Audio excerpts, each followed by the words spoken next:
Hello, everyone. I'd like to call the order the regular meeting of the City Council and concurrently the special meeting of the Lake Forest Housing Authority. It can be found on the salmon-colored agenda.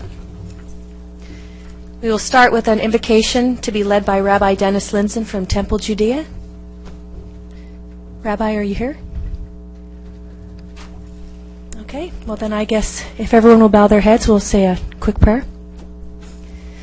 Father God, we thank you for this day. We thank you for the time that we have to be together to do important business for the city. We ask that you bless our hearts and our minds, help us make the best decisions possible for our city and our homes. I pray, Lord, that you bless each and every one of us as we come and go in this place. Safe traveling mercies home this evening. And Lord, I just pray for peace over all proceedings, and may this evening go very quickly and very efficiently. In your precious name we pray. Amen. Now we will do the Pledge of Allegiance, held by Dr. Jim Gardner. Please stand. Again. I pledge allegiance to the flag of the United States of America and to the republic for which it stands, one nation, under God, indivisible, with liberty and justice for all. Be seated. For the closed session report, City Attorney, do you have anything for us? There is no action to report tonight, Madam Mayor Pro Tem. Okay. Well, then, time for presentations. I'll ask for a motion to approve. I'll move the presentations. I'll second. Okay, everyone cast your vote.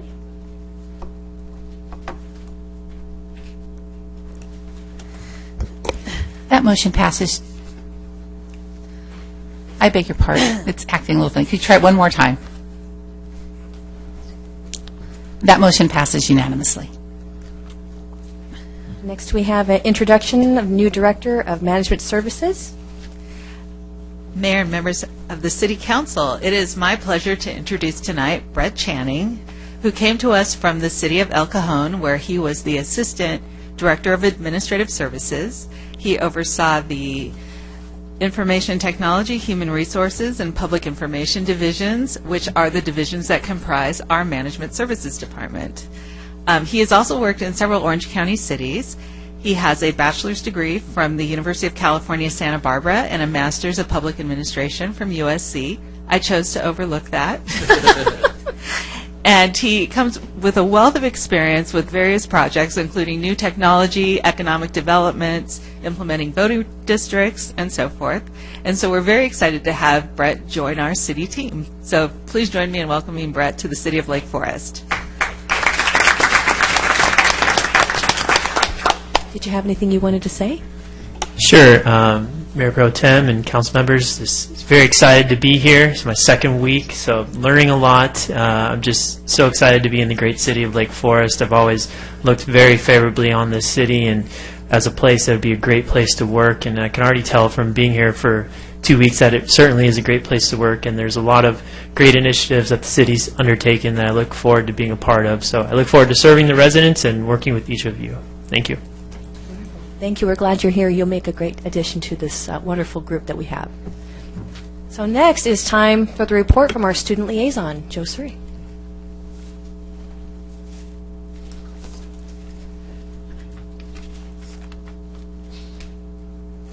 Good evening. Oh, no, Mr. Welcome. Mayor. Hi, everyone. So good evening, council members. Joseph Suri here tonight to report to you the past and upcoming events at El Toro. Also here joining me tonight is next year's Student Council Liaison, Sarah Dahlstrom. You want to stand up, Woo! As the school year comes to lots has been happening. Last weekend, El Toro had its last final formal dance of the year, prom, at the Nixon Library. The dance was filled with great music, a photo booth, a sketch artist, swing dancing, and so much more activities. More huge news is El Toro Sports have done it again and won CIF. El Toro Baseball last Friday played at the Dodger Stadium against Corona High School, dominating them 4-0. The game was pitched by Jake Jackson, who obviously pitched a shutout since it was 4-0. He pitched phenomenally, and El Toro is very proud of the whole team. Another CIF winner at El Toro was Track and field star Hannah Tobin. Hannah holds every single long-distance and mid-distance record at El Toro, and over the weekend missed her senior year prom to compete in state, which she is now top 10 in. Way to go, both baseball and Hannah. El Toro is extremely proud of both of you. Last week, El Toro had Staff Appreciation Week. During this week, the students at El Toro wrote nice notes to their teachers and appreciated and recognized all the things that our amazing teachers do for us. The week before that was Performing Arts Week. And during this week, we give our performing arts a chance to show the students what they do by performing in mini pep rallies during snack throughout the week. The week was a great success and lots of fun. Exciting upcoming events include Baccalaureate taking place this Saturday, June 10th, Senior Finals starting tomorrow through next Monday, everyone else's finals starting next Tuesday through Friday, and the last day of school/graduation on June 16th. That's all for tonight, and thank you for listening to me throughout the year. I'd also like to thank everyone who works for the city and everything they do for Lake Forest. I love living here, and so does so many people I know. Thank you for everything you do, and as always, go Chargers. Now, don't you go anywhere. We have something for you, Joe. Thank you.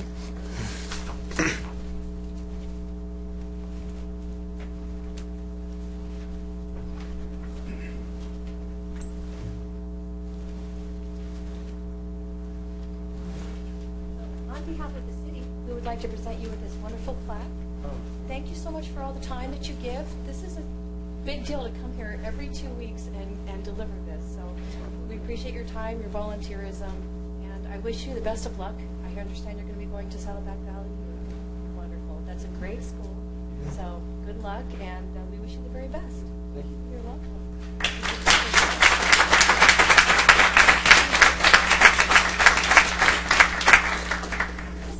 Oh, and yes, here. Do you want to open this right now? I'll hold that for you. Yes, he's going to wear this out.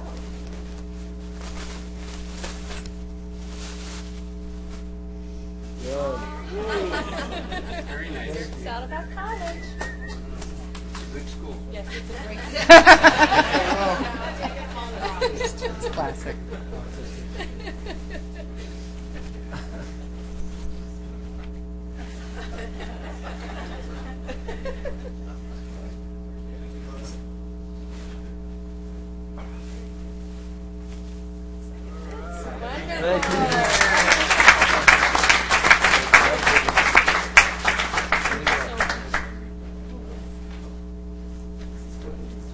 Is it the velvet? Yeah, for him.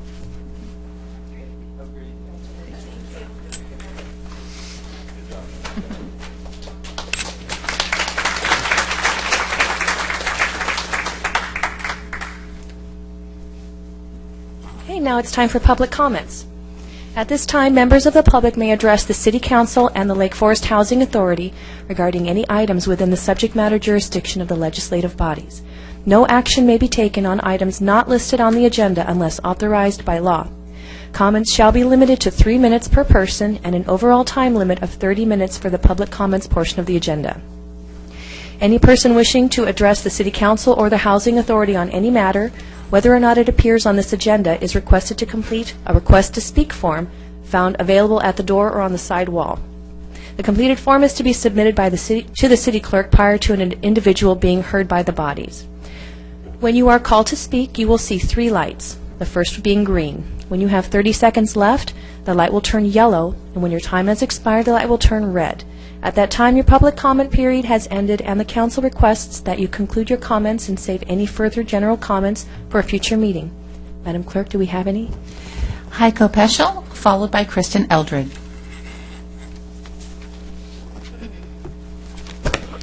Heiko Peschel for Burrell Avenue Foothill Ranch. Good evening, Madam Mayor Pro Tem, councilpersons, and city staff. Just a few minor items here and there, still harping on the subject of the continuation of Portola Parkway. I noticed there's a lot more development going on, and I'd like to see us encourage the developers of the neighborhoods out there to do something to continue that road. I know that most of that is in the city of Irvine, and it's not within our sphere of influence, but maybe we can twist a few arms, so to speak, and see what we can do there.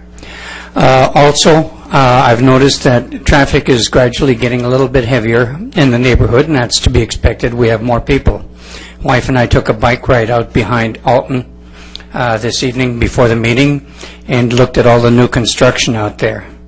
Alton is going to be one busy road here sometime soon, as soon as they develop. Anyway, good luck to all, and if you can, try to keep it peaceful. Thank you. Thank you, Heiko. Kristen Eldred, followed by Vincent Burke. Good evening. Kristen Eldred, resident since 1999. I'm here tonight to talk about something that's very important. I was going to direct my comments to Mayor Voits, but I'll direct them to you. Our city is known for its beautiful environment, lakes, trees, and open space. In the Living Our Values statement, which is posted on the city's website, one of the values is leadership on issues that affect Lake Forest. So I'm here to ask Mayor Voits and Mayor Pro Tem to show leadership on a topic that affects Lake Forest and the world, which is climate change. Last week, the President opted the United States out of the Paris Climate Accord, leaving our country to stand with Syria and Nicaragua as the only countries refusing to join the rest of the world in working on climate issues. In response, more than 240 mayors across the nation have committed to adopt, honor, and uphold the Paris Climate Agreement goals on a local level. I ask you to represent the residents of Lake Forest and join these mayors in their commitment to the environment.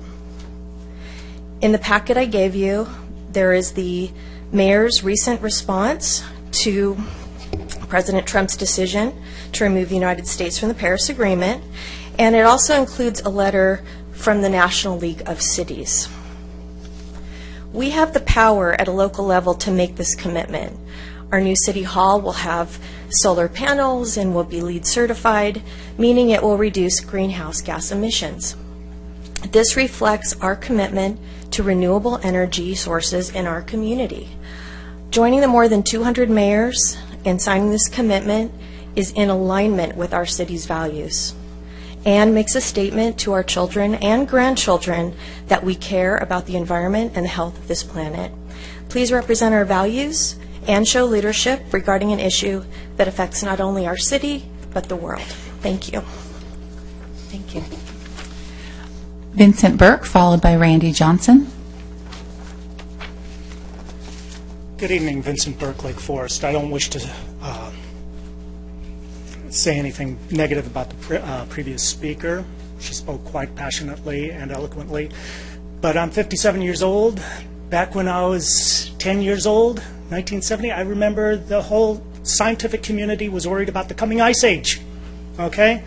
I'm kind of reminded of the cartoon Gulliver's Travel. It was a series back then, too, where one of the characters was always running around saying, "Gulliver, we're doomed, we're doomed." That's what I hear a lot of these days. Anyways, on to what I wanted to speak about. We should have some photographs there. One sheet.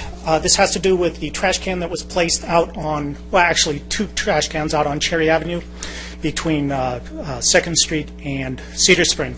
As you can see, they did a nice job of placing one there, cutting into the shrubs, but it was well hidden. Also, we could use a couple more along that street. One or two would be nice. And in the final photograph on the right-hand lower corner, you can see where I actually went and pulled that trash can out, the receptacle, so it can be seen. Okay, so just a little bit of visibility there would be nice. And like I said, a couple more trash cans. Now, on to district voting. It's really entertaining as I continue to read through this and get some more information. This whole California Voting Rights Act was largely based on this proposition that there are voting blocks in each city, majority voting blocks and minority voting blocks. And somehow the majority voting block is blocking the minority voting block from getting their access to power and control. I would like, if possible, for the city to place at its website the dates, times, and locations of, I guess, what would be the perception of the Great White Oppressor Voting League in and for the city of Lake Forest. I voted for Ted Cruz in the primary even after he had pulled out. And imagine my surprise when I discovered that apparently as a part of the Great White Oppressor voting bloc, I was not supposed to vote for the Hispanic candidate. Ay caramba! You know? This is so silly, but I understand that the bottom feeder school graduates who wrote this legislation and the one that's going around threatening lawsuits are in a good position to do so. I was wondering about the city of Santa Ana. Anyone look at that city's website recently? And Solario, Martinez, Sarmiento, Pulido, Benavides, Tinajero, Villegas. I see I got a red light there, but I think the point I'm getting across here is this. Who's the majority voting bloc in Santa Ana? Who's the minority voting bloc? Are they going to change their wards to give power now to some minority there who, I don't know. I could say more other than when you folks, I hope you just bear with me for a second. When your demographer takes care of the voting districts and comes up with that, might want to think about something extra. And that is layering like the telephone company does on area codes.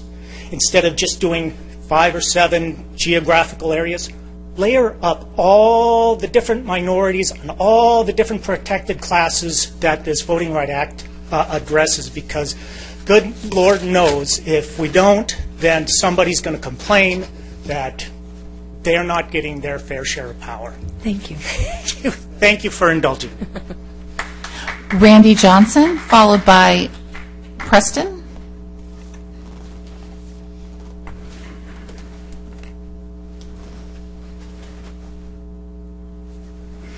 Well, good evening, Council. Randy Johnson from Lake Forest. Pleasure to see you again. And I have a simple question tonight for you during public comments. When is the construction going to begin on the Village Pond Park? You know, that place has been fenced off down there for, if it hasn't been 2 months, maybe it's been more than 2 months. I haven't counted the days.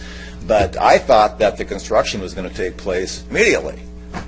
And I go down there, and it's still fenced off. I don't see any activity. There's still a pond full of water. Okay? They haven't turned over a shovel full of dirt to this point. And it seems like, again, the residents are being placed on hold. More foot dragging. Why is this allowed to happen? Why isn't anybody talking about this or bringing this up? You know that that fence has been up there for 2 months. Why isn't anybody saying anything? And where's the construction schedule? I want to see that. When is the estimated start date when they turn over a shovel of dirt? And when is the end date? When is it going to stop? If they started today, that place probably wouldn't be completed for the public to be able to enter probably until March or April of next year. This could go on forever. Here we go again. It's one excuse after another. First of all, we have to do the RFP. They don't do that. Then it's one thing after another. More, the lawsuit. Oh, yeah, it's the lawsuit. No, we can't do because, now we have a disagreement with the HOA. By the way, another question for you. Have they worked out these financial difficulties with the HOA? Is there financial sharing going on now? Or is that still in dispute? Is that still in dispute? Or has the HOA agreed to pay their portion of the costs? Could you please answer that question for me, too? Is that possible? This is just ridiculous. It goes on and on and on and on. Why do I have to keep on getting up here at the podium and talking to you folks about this? You're the leaders, not me. You're the folks who are supposed to get things done, not me. I just have to bring this stuff to your attention. I'm the messenger. You're the leaders. Understand? You're supposed to take action, not me. Would you please answer some of these questions for us and do your job? Thank you. Thank you, Randy. Anyone else? Preston, followed by Larissa Clark. I take it you couldn't read my last name. You actually didn't put your name. Oh, I pulled it from your email. I apologize. sorry. First time doing this. That's okay. Don't know if I'm supposed to do anything. Welcome. Just come on up to the microphone and tell us what you have to say. Basically, I have a question. and a supporting reason for the question. I know that a few months ago, somebody came in front of you and suggested we do a town hall, that the city organize it for our local California 45 representative. The reason I think that's a really interesting idea is about 20 years ago, someone, I don't know whom, organized some public town halls that showed up at the local Foothill Ranch Elementary School. We had Todd Spitzer there at one meeting. We had Todd Spitzer and the two candidates for mayor there at the other meeting. One of them was Mike Corona.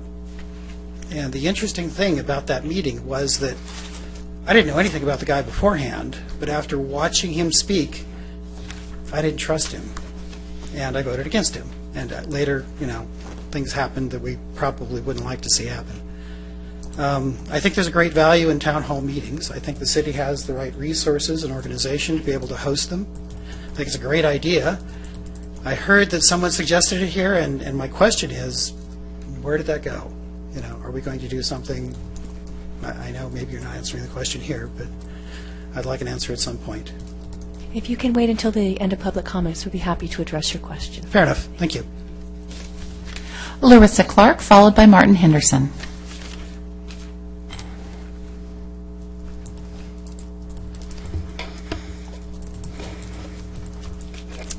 Hello, Larissa Clark, resident since 1998.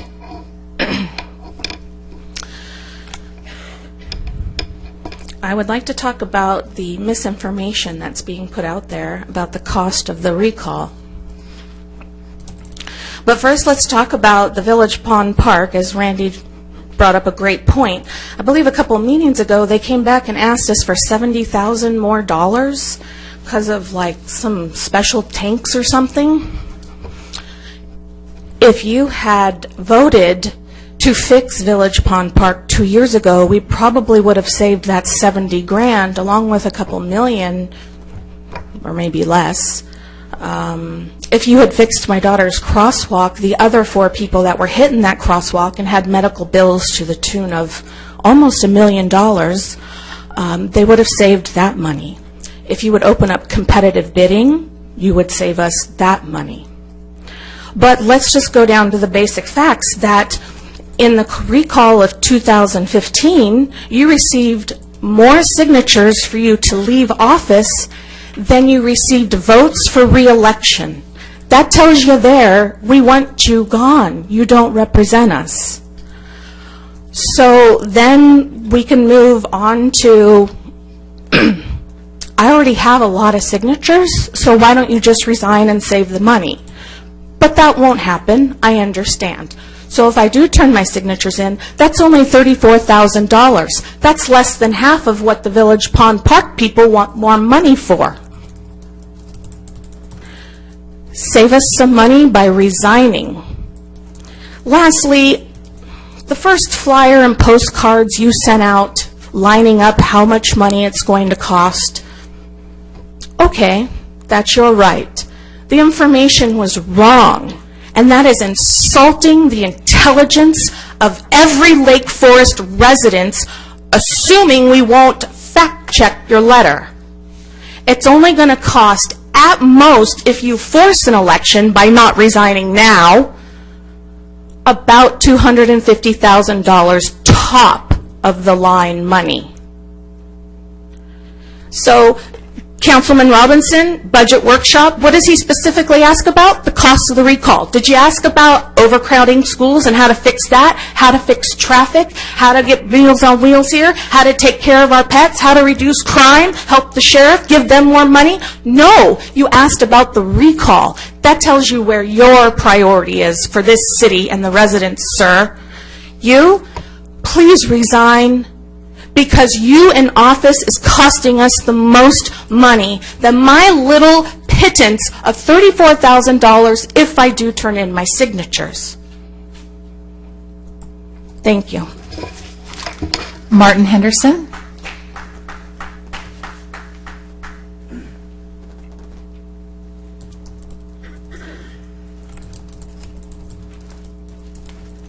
Martin Henderson. I've been a resident since 2000.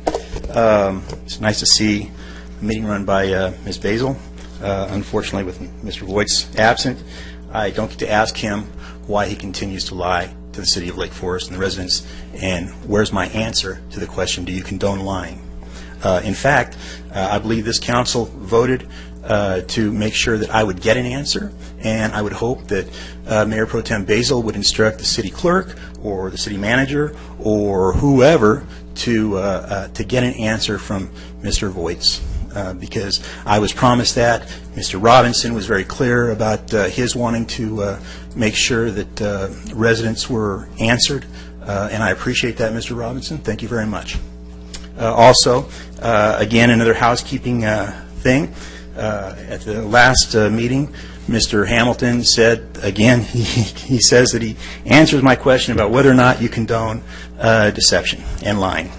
And he said that he did answer the question, and in fact, he did not answer the question. What he did was he answered he responded to Mr. Gardner, and he said, I believe honesty is the best policy. He did about an hour and a half later after I had asked the question in the middle of a conversation with someone else. You have kids, so you know that's not the way you answer questions. But then again, dishonesty, deception seems to be right up his alley. He very cleverly said falsehoods, whoppers, lies, distortions, denigration, untruths, fabrication, and dishonesty were at the heart of the recall effort, and that's simply not the case. And you know it's not the case. What you've done is you've provided nice rhetoric, but the proof is there, and the proof will come out. I can assure you that. Shame on you for recruiting Don Stoll, who's one of the most respected members of this community, to be your point guy. Because what you've done is you've turned him into a liar also. Okay? This recall is not going to cost $250,000. And the last recall didn't cost $187,000. I would ask Ms. Basil to ask the city clerk or city staff tonight how much the last recall cost. It cost about $83,000 and change. Okay?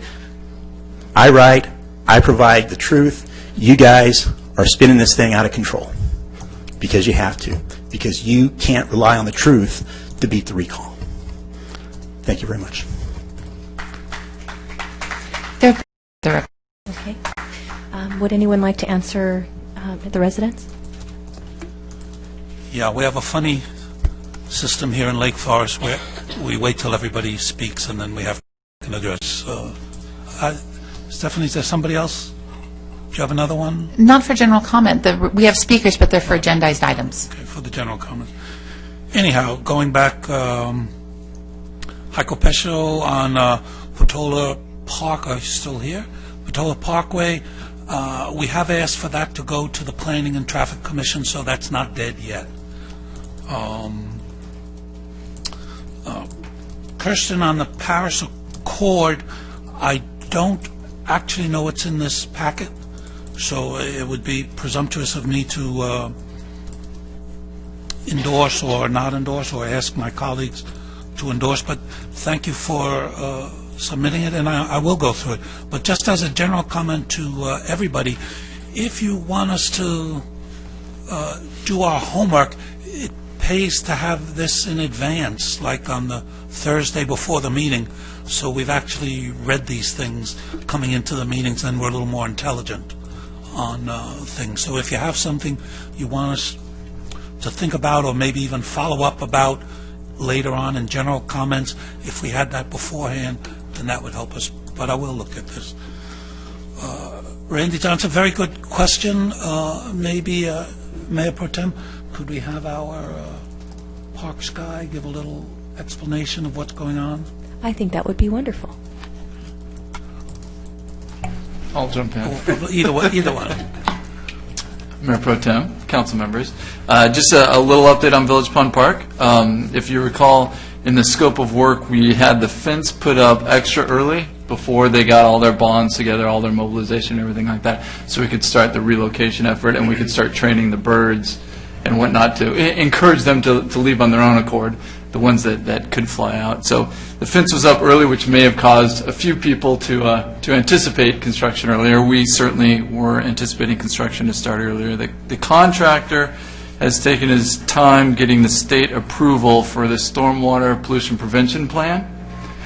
The contractor has finally got that approval. It was uploaded today to the state website, and so they've got permission to start now. And they will start. We're waiting on their final schedule now that they've got approval. They've mobilized. They've got their trailer on board. We anticipate, now that we've got a firm start date, we'll update the website with the final schedule and what that schedule is. I believe we're still shooting for the end of the year. Okay, thank you. And then Preston, we did invite, the original request was to invite Mimi Walters, and we altered that. We invited everybody in the state, the representatives, the Senate, and we gave a party and nobody showed up. So and there's really nothing we can do about that other than what we did. I, as an individual, I hold quarterly town meetings. Matter of fact, I have one this weekend on Saturday at 10 o'clock at the Foothill Ranch Public Library. So that's a more local, you probably wanted to talk to someone more important than me. But we did our best to do that, but we couldn't get anybody to show up. Okay, thank you. So, trying to avoid any Brown Act issues, I want to follow up a little bit more on the Village Pond Park issue. You mentioned contractor has taken their time. Can you elaborate a little bit more on what that means in taking their time in getting a permit, or stormwater permit, I understand? One of the requirements before you can start integrating activity is to have your proper authority from the state, from various levels, for the stormwater pollution prevention plan. That's a fairly thick, complex document that they have to get right, and that took them some time, several submittals. I'd be guessing to know the exact number, but it went through a series of submittals until they could get it right.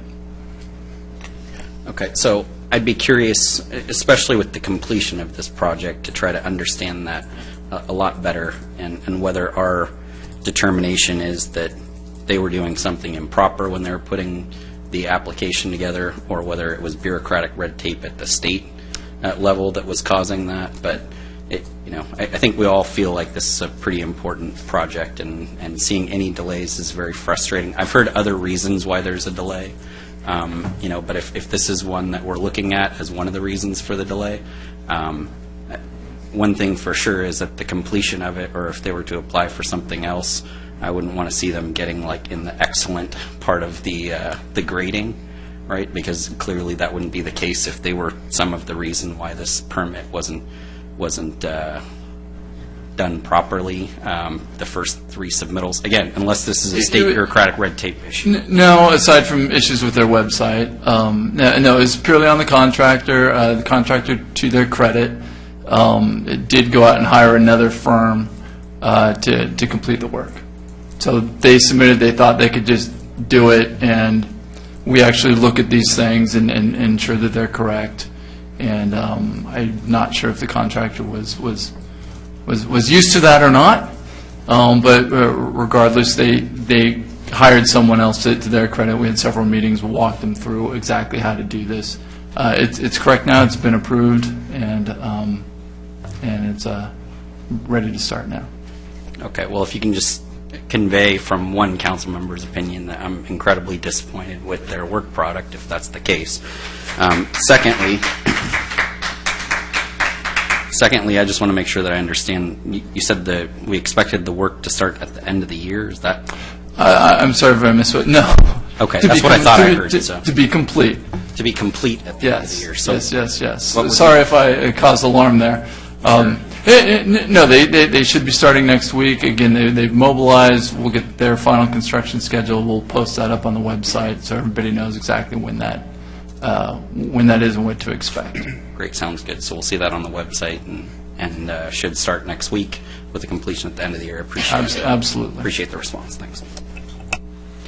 I have one more question to follow up on that. I think that we've been communicated that there was a a delay with the draining of the pond. Maybe you could briefly talk about that too. It all hinges on getting the proper approvals to start work. So it's all hinged on the SWEPI, the Stormwater Pollution Prevention Plan, before starting work.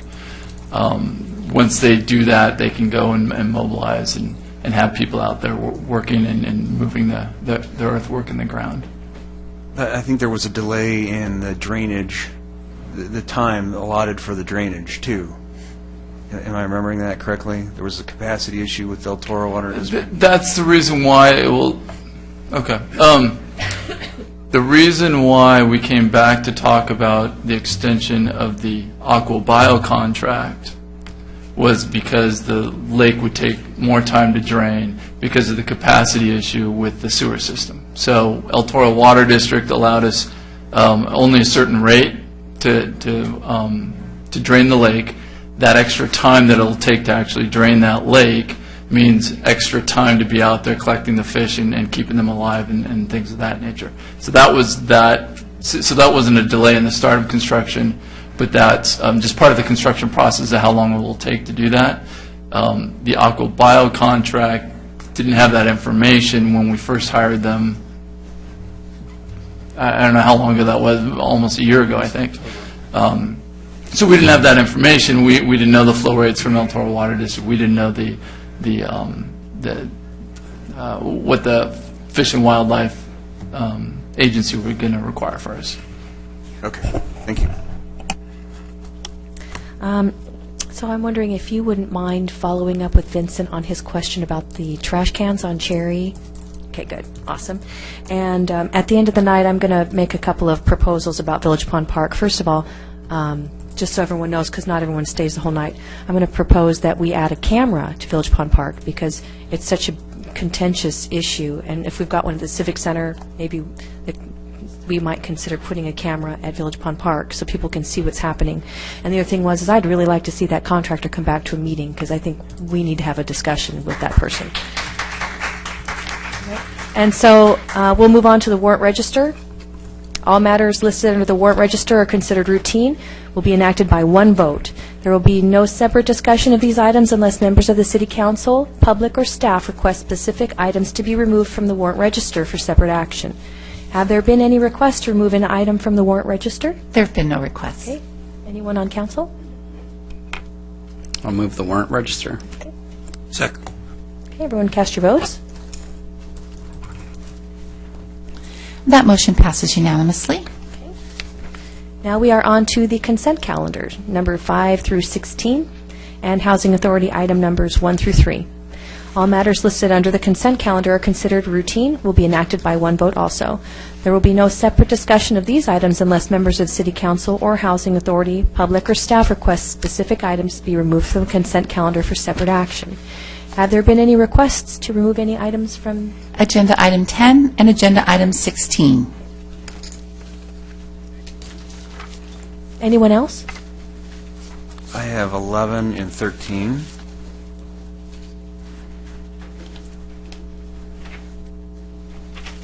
Then do I have a motion to move all other items forward? Yeah, I'll move the remainder. I'll second that. Cast your vote. That motion passes unanimously. Agenda item 10, award of contract for graffiti removal and steam cleaning maintenance services submitted by Director of Public Works, City Engineer, and removed from the consent calendar by a member of the public. Ranson?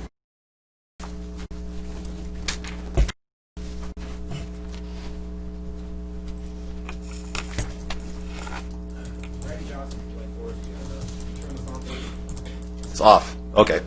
You know, it's staff's responsibility to light a fire under these contracts, make sure they do their damn job. And it's your job in order to push staff in order to do it. Okay? So you folks should be all over staff about this contractor for the Village Pond Park to make sure they do their job. Another contract I have a problem with is this contract on graffiti. The 3-year Lake Forest contract to Superior Properties for graffiti removal and power washing is at a price not to exceed $509,400. That is $169,800 per year, or $14,150 per month. The previous 2-year contract for these services awarded to Superior for 2014 to 16 was $296,941. That broke down to about $148,500 per year, or $12,375 per month, about $21,000 less per year than the contract currently on the table. Why is this contract price rising by 15% when graffiti calls, according to our staff reports, fell from 800 to 600, a 25% decrease? During these contract periods, the workload has been reduced significantly with the closure of the Village Pond Park, which required 3 power washings per week. This makes no sense whatsoever. Why were there only 2 bidders for this contract? There were 4 bidders for the previous contract in 2014. Was it a poorly written RFP? Who is negotiating these contracts on our behalf? I checked on the graffiti contract prices paid by other local Orange County cities with similar populations and services. Newport Beach has a population of 90,000. 5-year contract, their taxpayers spent not to exceed $450,000, or $90,000 per year, or $7,500 per month, half of what Lake Forest is proposed to pay. And the Newport Beach contract was based on an estimated 1,500 to 2,000 graffiti incidents per year, as opposed to 600 in Lake Forest. Tustin has a population of about 80,000. Based on an estimated 3,000 graffiti incidents, they only pay $148,000 a year, $20,000 less than what we do. Costa Mesa has a population of 113. They have 1 full-time employee, 1 part-time employee that takes care of all their graffiti and power washing. Why can't we have 1 employee here in Lake Forest to do ours? It would reduce the contract price significantly. It wouldn't cost us $169 a year for 1 employee to to do the graffiti. And Mission Viejo has a population of nearly 100,000, same square mileage. And their most recent contract for graffiti removal was executed in 2015. 2-year contract not to exceed $125,000, $60,000 a year. What are we paying this amount of money for? This is crazy. I already told you through pictures how much bird crap was accumulating on the sidewalks down there. This company was not doing their job. You saw the pictures for yourself. There was over 2 weeks accumulation of bird crap on those sidewalks, and they're supposed to clean them 3 times a week. You have pictures. I had proof, okay? And you're claiming, oh, they do a wonderful job. No, they don't. I called the city council twice on this, back in summer of 2015 and January of 2016. If they aren't doing their job here, where else are they cutting corners? That's a good question. You people have to answer these questions, okay? And it disturbs me that we are awarding this contract to the same company, that when the price is completely out of line.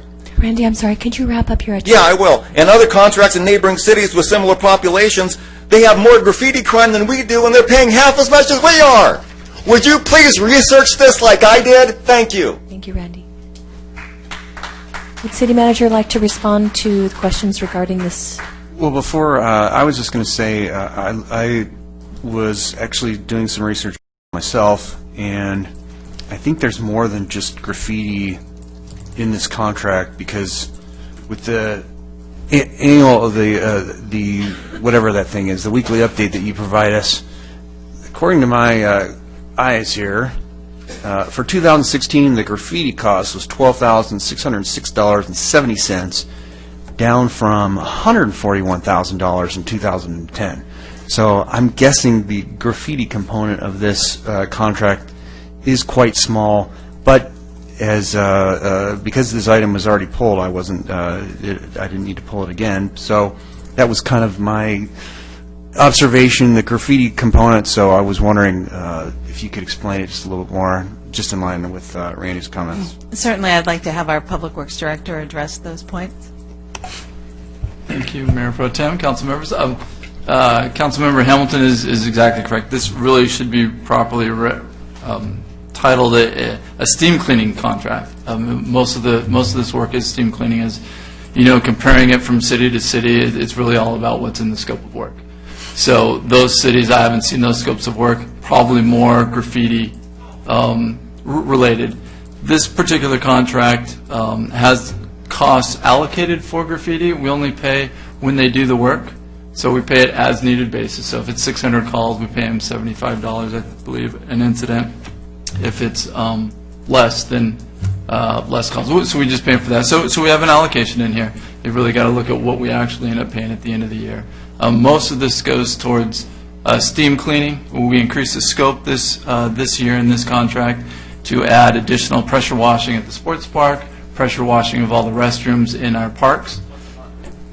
And yes, thank you once a month, which we didn't do before. Additional gum removal at the parks, especially at the sports park. So it was an additional items of scope that we added.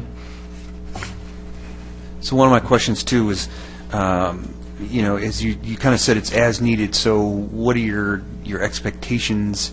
This is like a not to exceed contract then, is what I would assume, and what would you expect the cost to be annually? Sure. So it's exactly what we think. $509,000 over the 3-year contract is what we expect, and that's based on our experience, what we want, not to be able to have to come back to council every couple months, and so that's what we do. We base items on historical precedent, historical calls for service, those sorts of things. Sorry, is this the same company that's doing the steam cleaning, what was formerly around Village Pond Park? Yes, it is. Yeah, I don't know the specifics, and I'm sure there are specifics in comparisons, but the data he's presenting is just so divergent that I'd be more comfortable tabling this and letting us actually dig into the nitty-gritty and find out what they are paying, number one. Number two, I wasn't very, that's the company that we have. Am I allowed to talk about this? Yeah, sure. Yeah, it's on the agenda. Okay. That's the company who many times took the crap and blew it into the lake, into the pond. So, I don't know. I guess if they're not doing it now, that's great, but they certainly were before. So I'd like to, on this one, recommend we table it and give us a chance, or have the staff do some comparisons, get some eggs to eggs and apples to apples in terms of what other people are doing, because those differences are just too high. But I think, I'm not trying to carry anyone's water, but if I'm reading this correctly, and if I'm remembering Randy Johnson's comments, the graffiti, I don't see him saying much about non-graffiti. And our graffiti costs, as you can see in that table, it's gone down 90%. Yeah, I guess I just, and that's my impression too. And so again, we're steam cleaning. What are we steam cleaning? What are other people paying for the steam cleaning? I just say those numbers are too discrepant for me to comfortably go ahead and approve it. Yeah, and considering the pictures that I saw of what was happening at Village Pond Park, I'm a little concerned too. So I'll second that. Thank you. Okay, so what are our options at this point? So we have an incumbent company who has a higher bid than their previous contract for the scope of work that's in place. If we don't approve the contract today, do they stop providing the service at some point? Or do they charge us for the amount that they're asking for in this contract on a month-to-month basis? What's the ramification of what we do tonight? Because what I see before me right now is we put out an RFP. We got 2 responses. One is nearly double the cost of the other one. So our options tonight are to approve the lowest bidder, or go with the one that's twice as expensive, or go with the incumbent company, which is the lowest bidder, which is asking for more money than is in the current contract. So if we don't give it to them, then my guess would be that at some point they say, I'm no longer providing the service. So at that point, do we have some emergency clause where we can move forward? Or what would be the ramification of a potential postponement of this at this point? Okay, this agreement expires on June 30th. There is a change from the previous scope of work. There were additional services added to this service agreement. And so if the council would like, we could research the contracts that Mr. Johnson has brought before you to see if they really are comparable. We could give you that information if that would make you more comfortable. And bring it back on the 20th. We could still do that prior to the expiration of the contract. Now, your other option is to direct us to come back and award the contract to the other proposer, as Mr. Robinson has suggested as an option. If the agreement were to expire, we would have to negotiate with this incumbent to see if they would be willing to go on a month-to-month basis on the current agreement, not the expanded scope agreement. I think it would make sense for us to revisit in the 2-week and see what happens after you have done your research. And I think at that point we can make a better decision. But in my opinion, to go with a contract that's twice as much money, that doesn't seem to be fiscally responsible. So, well, noting that the scope of work did change from our current contract. Okay, and then, so could you just explain the scope of work change, just so that we all understand exactly what that is? I know it's in the staff report, but if you can just go over that with us one more time. Be glad to. The scope of work, new tasks of the scope include a quarterly steam cleaning of the hardscape surfaces within the sports parks, twice a year steam cleaning of all the park restrooms, quarterly gum removal at all the city parks, and graffiti removal within 24 hours. It was previously 48 hours. We reduced the scope of work in anticipation of Village Pond Park down to 2 times a week, cleaning as necessary. It was previously 3 times a week, and we'll have to see what really the needs are at Village Pond Park. But the it was pretty minor. I think about 5-6% maybe increase really associated with the new scope of work. The graffiti costs stayed the same. The per, I'm verifying that, right? The per incident cost. The vendor is here tonight if you want to ask any questions of them also. But yeah, I think that summarizes it. Okay. The new scopes. And just so that we're all clear, so at the June 20th meeting, if we decide that we're not happy with the pricing or the scope of work or anything like that, then your recommendation to us, again, we have 2 options, the same ones we have tonight. So approve the incumbent or go with the more expensive, or go out for an RFP again and hope to get more bidders.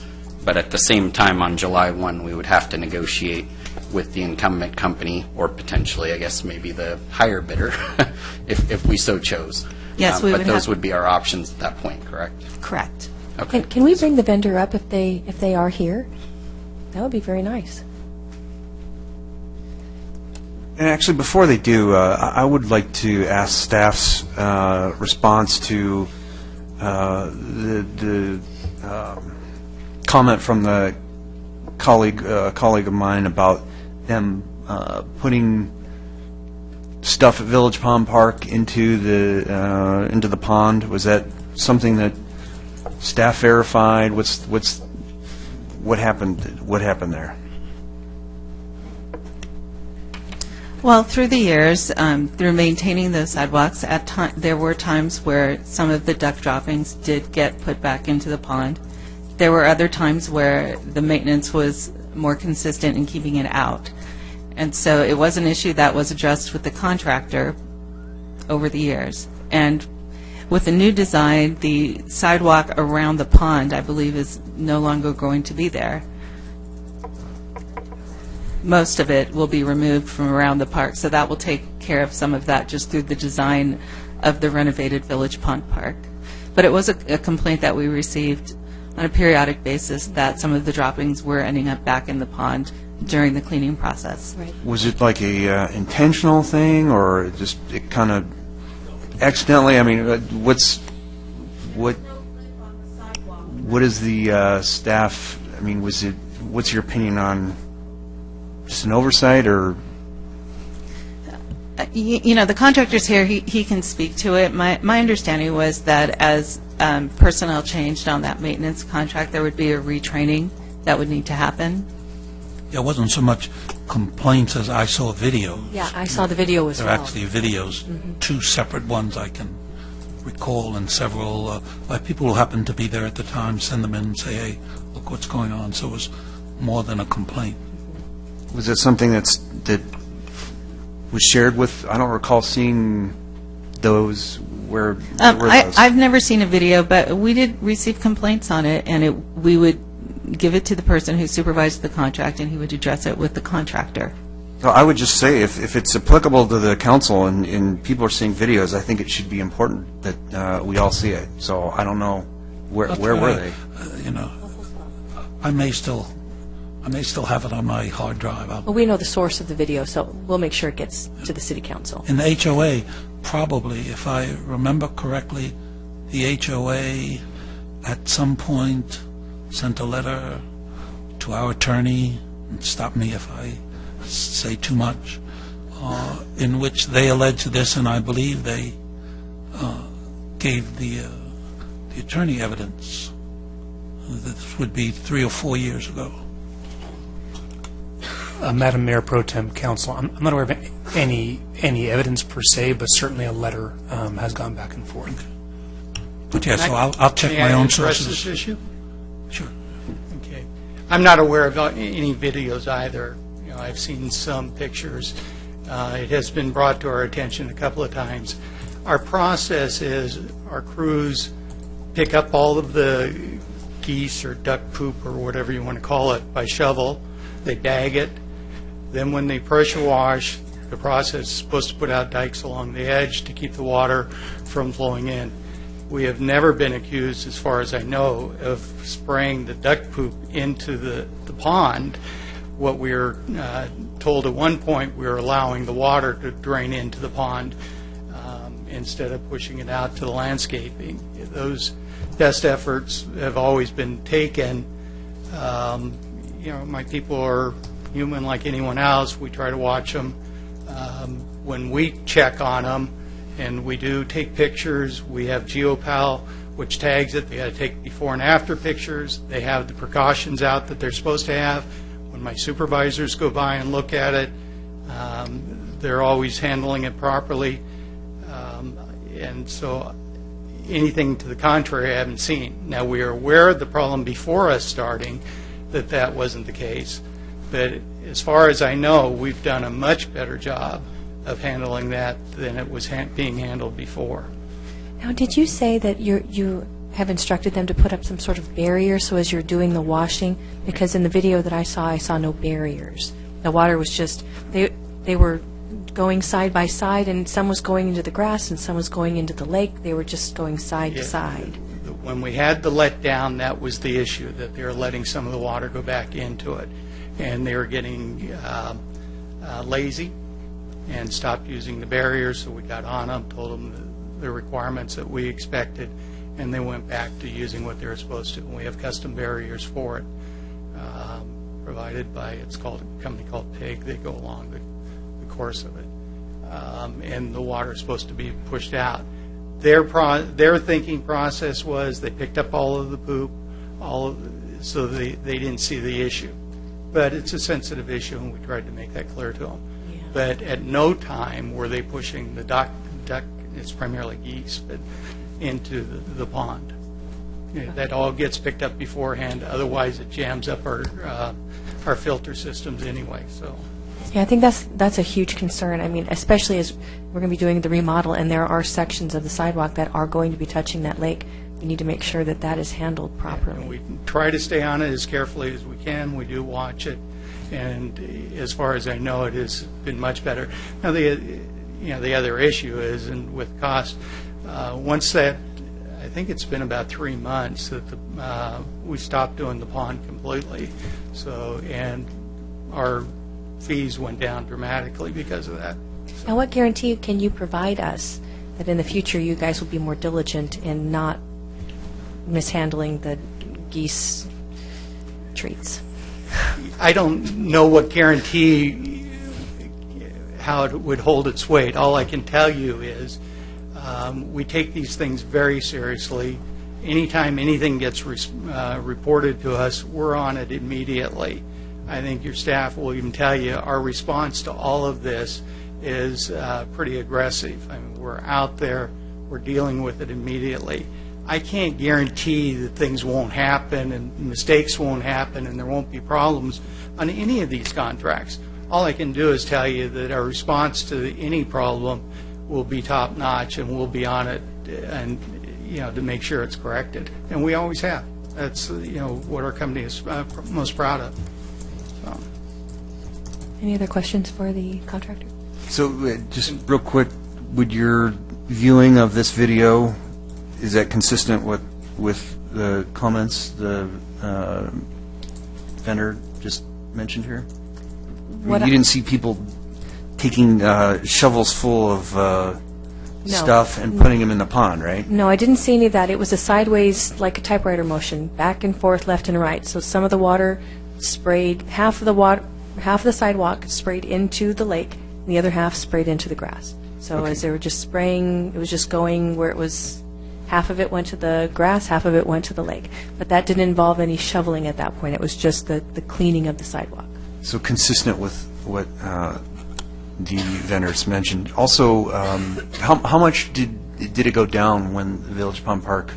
How much it was a pretty component of our contract when it went down.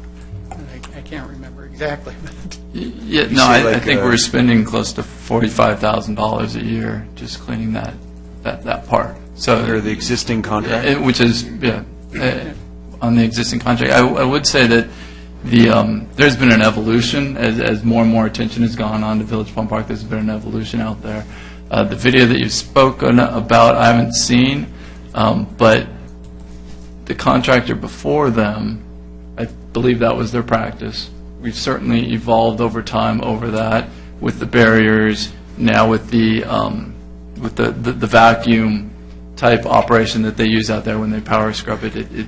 After they shovel, they power scrub it, that sucks it up still. I mean, the sidewalk's still wet. Much of the sidewalk still, leans or slopes back into the lake, but they do have the barrier up there. They shovel, they put the barrier up, then they have their steam cleaner, which sucks it back up, again, when they go through that. So they've been, they take pictures, and part of the guarantee is they take pictures every time, before and after pictures every day, every time, and we get those as part of our inspection process. So we know when they're out there. And a day later, it looks the same, right? And those geese are out there all the time. But we've got the proof that they're out there all the time. We watch that. I've been out there many times. So we're confident in their ability of what they do. And again, with the work we're doing at Village Pond Park that was designed to even minimize that need even further. Can I add one other point? That for the new contract, we're probably the only company that has looked for new technology. One of the things that we are offering and we have provided in this contract, we have purchased a new cyclone cleaning machine, a trailer, and a drivable unit. The drivable unit we'll be having out at the sports park. It reclaims about 95% of all water. I mean, it literally leaves the concrete so you can walk on it. There's no overspray. You can do it during the day while people are walking. It's I think, an amazing machine. It's the newest, probably the newest technology that I've seen out there. Expensive, so we're the only, as far as I know, the only contractor in California that even offers it. It's a heavy piece of equipment, so depending on how they structure the pond, because in the past, even with our pressure washers, they've kind of slid down the slope a few times on the grass, so it's tough to get to sometimes. But, we have that available. We're in the process. We use some coatings on sidewalks to make it even more efficient to clean with less water. The coatings we get out of Netherlands, so they use them to protect their surfaces. They're 200-year-old buildings that they have there, and so we bring it in from Netherlands. So we're the only contractor taking those types of steps forward, and to some extent, there's a cost to it. So.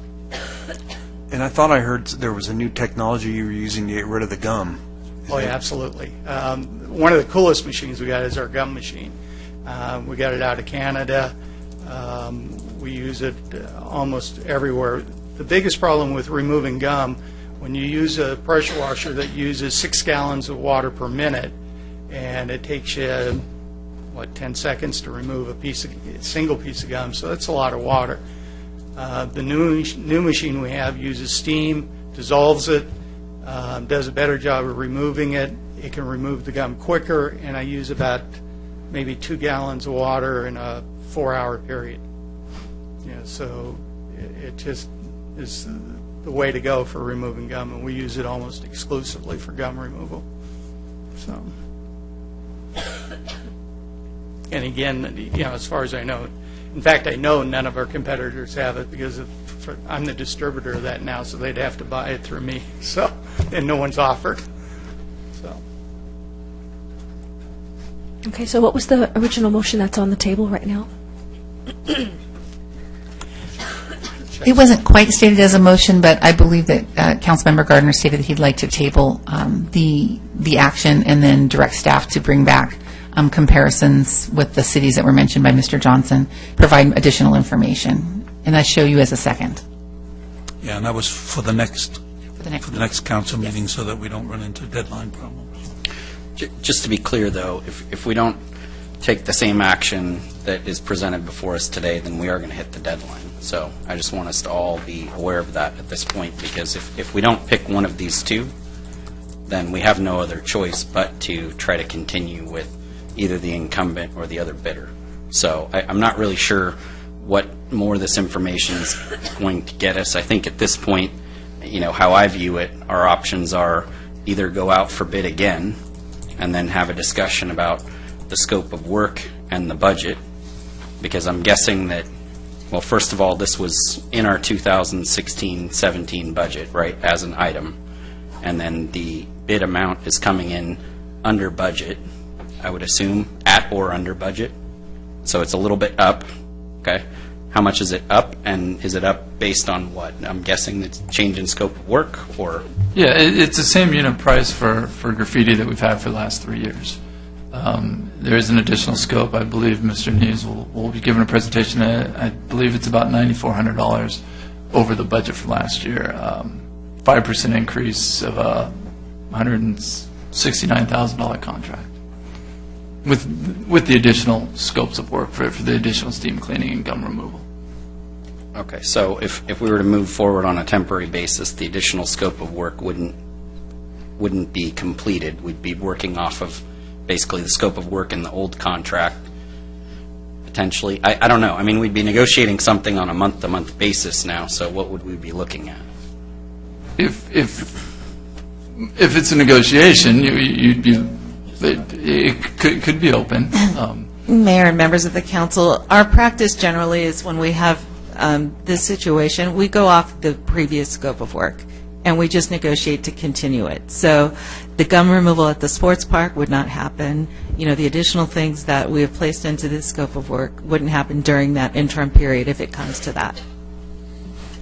So I don't know whether we have enough information tonight or not. Maybe that's what you're saying, but to me, it's if someone isn't happy with the service, then the price probably doesn't make much of a difference. If we're not happy with the price, how far off are we on the budget with the additional scope of service? Additional scope of work. I mean, are we? You're feeling like we're in the right. The budgets, we're within $10,000 of the budget. We've got the proposed budget that we'll be talking about later tonight to add the additional $10,000 into the budget. So I don't think that's a major issue.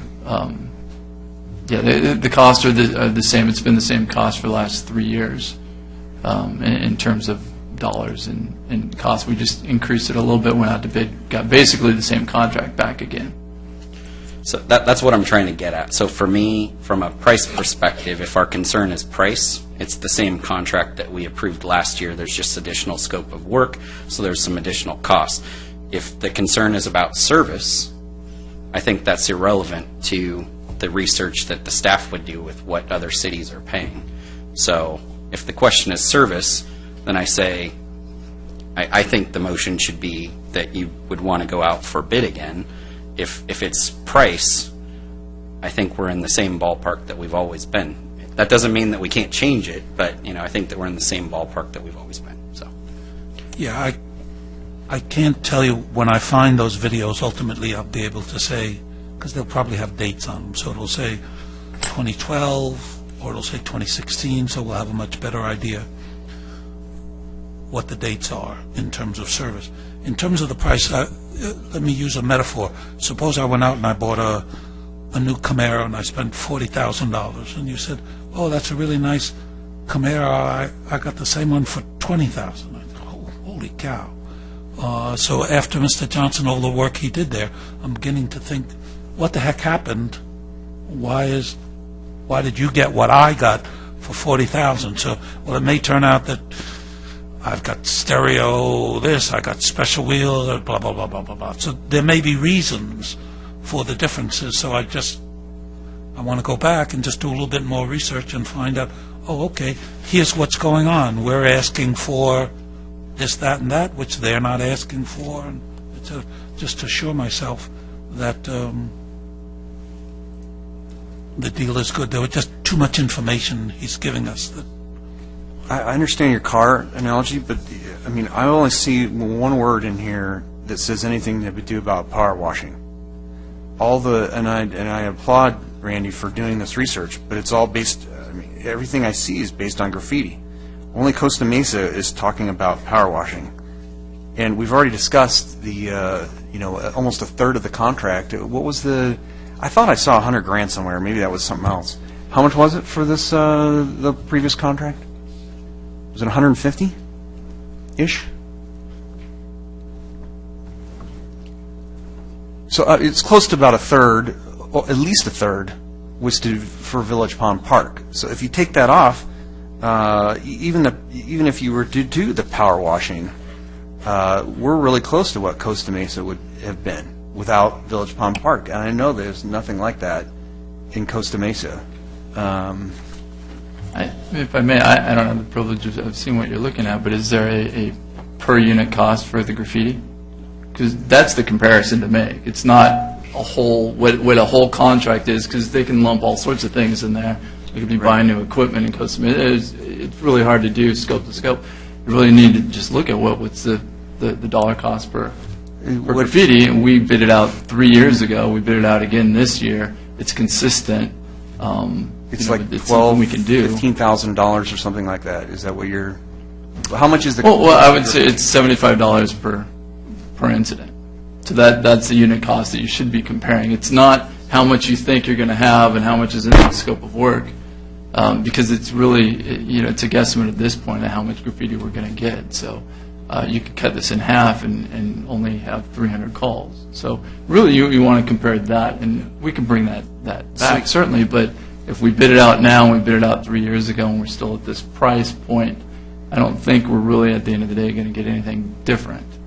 So if I'm looking at my math right, we had about 600 incidents last year and about 45, let's just say $50 an incident. I'm not trying to increase your price there. I'm just estimating. If I'm looking at that right, that's about $12,000, which is what we paid last year, $12,606. Newport Beach, with Randy's research, is $90,000 a year. Again, ours is $12,000. Tustin, $148,000. Ours is $12,000. Costa Mesa again includes the power washing, according to Randy's research. The person is $80,000. I think that's going to be maybe a little different. Those are all the figures I see. So, I mean, on a graffiti basis, we're a fraction of what other cities are paying. Just purely graffiti, if you're comparing Newport Beach and Tustin. Is that per incident, or that's the amount? It is 3,000 graffiti incidents in Tustin. That's 5 times more than ours, and they're paying 10 times more. So it's at least double per incident for Tustin. I wouldn't mind if anyone's doing my research. Are you checking on my math? We don't have Mr. Johnson's work in front of us, but if the council would like us to go back and review it, we could do that. We still have until the next meeting. We can certainly do that for you if that would make you more comfortable in making this decision. It would make me more comfortable. I'm aware of those contracts. I can give you some information on them. the Tustin contract, and I happen to live in Tustin, and they're a competitor of mine. In fact, I'm having lunch with them tomorrow. When you have more graffiti, we have the Anaheim contract for graffiti, and we do 3,000 tags a month in graffiti. It becomes incremental. We can remove so much more graffiti because it's all right there. I mean, we make one stop and remove 20 tags. So the cost is associated with that. Lake Forest, fortunately, you don't have a lot of graffiti. Every time we're called out, it's a very specific location usually that we have to go to remove graffiti. Your per cost per tag is obviously is going to be higher from anyone, plus the prevailing wage component of the contract pushed everything up quite a bit. So we're all having to deal with that. So dealing with solely graffiti contracts is much different than this contract where you have a large component is the pressure washing and the steam cleaning, which is obviously a lot more expensive than it is to go out and remove a tag. Also, the way we remove graffiti here in Lake Forest is at a much higher level. Color matches have to be better. We usually use a lot more chemical. We'll use pressure washing, other forms to take graffiti off because you don't want to see a sign of it. In Anaheim or even areas of Tustin, you go and they just slap some paint on it and they move on to the next one because they got a lot more graffiti to deal with. The Costa Mesa contract went out to bid. They had a whole lot of problems because they outsourced a lot. They had a huge fight when they put it out to bid. We were one of the bidders on it. They couldn't award the contracts. It originally called for 3 graffiti removal trucks. Ultimately, they had to keep it in-house, but they had let people go, so I think they have 1.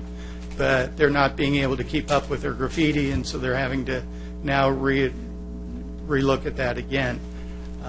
Mission Viejo has had a contractor that has had the contract for 10 years.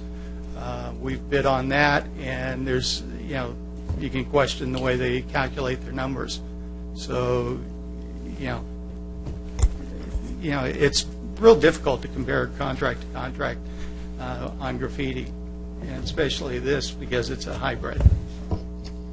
And the only thing I was going to additionally say is you can tell sensitive issue for us for the Village Pond Park. So, I would be willing to vote for it, but if you're able to, I know it's going to be, I'll probably get a chuckle out of this. I'm not trying to, but if you have some kind of body camera that shows, or some kind of proof that you're, not flowing it into the pond. I don't know if that's kind of a crazy idea, but something like that would maybe reassure folks. It doesn't have to be that, but it's just an idea. We probably do, and we do make them take the pictures, and they have to set up properly.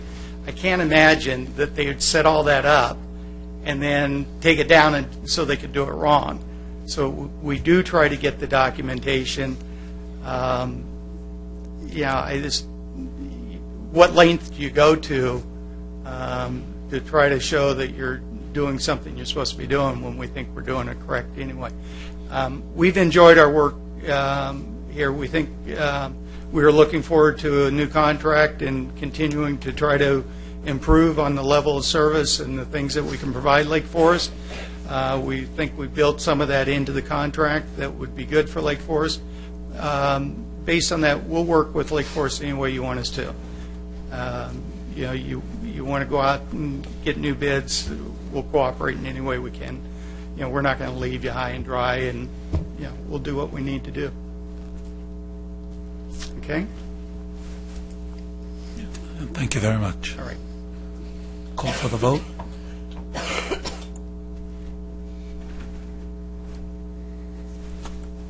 So the vote was to revisit it in 2 weeks, and you guys would do the research, and then we would just come back at the 2-week mark and make the official decision. Is that correct? That's the motion as I have it recorded, yes. Anybody wish to make any amendment to that, or would you guys like to just cast vote? No, I think, with the understanding that I'll try to get you the videos as well, but I don't think that has to be in the motion. All right. So I guess we should vote on that, and then everyone cast your vote. Mayor Scott Voigt's just arriving from the Serrano Award ceremonies at Serrano Junior High. I will be participating in this vote to postpone it for further clarification, so I will be participating in. So I will second that.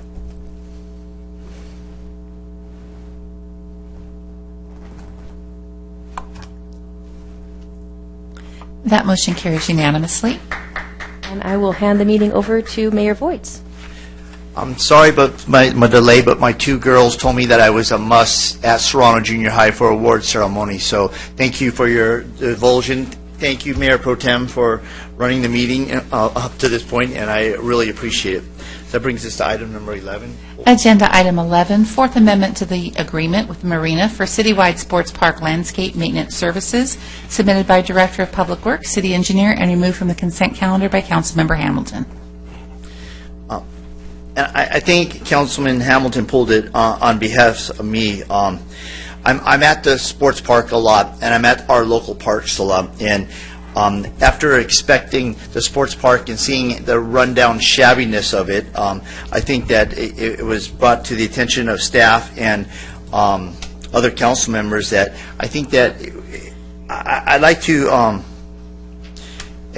clarify that the job that I think they've been doing doesn't need the mayor or the city manager to go out and inspect the parks for upkeep. I think that that's the job of a maintenance manager and Marina, and this may not include the sports park in this bid, but the fact is that the work that I saw over there was something that was alarming to me as someone who takes pride in our city and takes pride in our prized possession, the sports park at this time. So I just want a clarification of why we're extending this contract one more year when I think that, and I think I'll let you respond.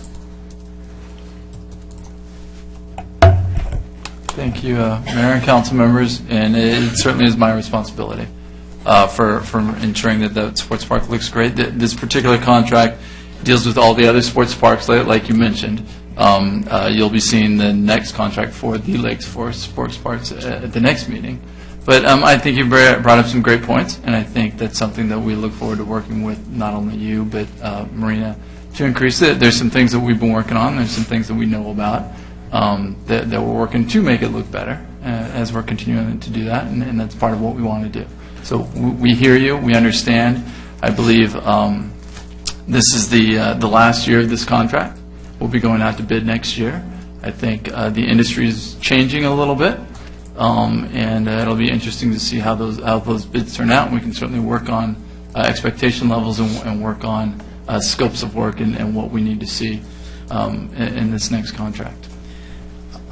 With the amount of parks that we have in Lake Forest and in the coming online of the sports park, I think that we have a huge asset to our community and our parks, and open space is important to the community, not only for people leisurely walking through the parks, but also for sports and athletics and getting out off the couch and getting out and doing something.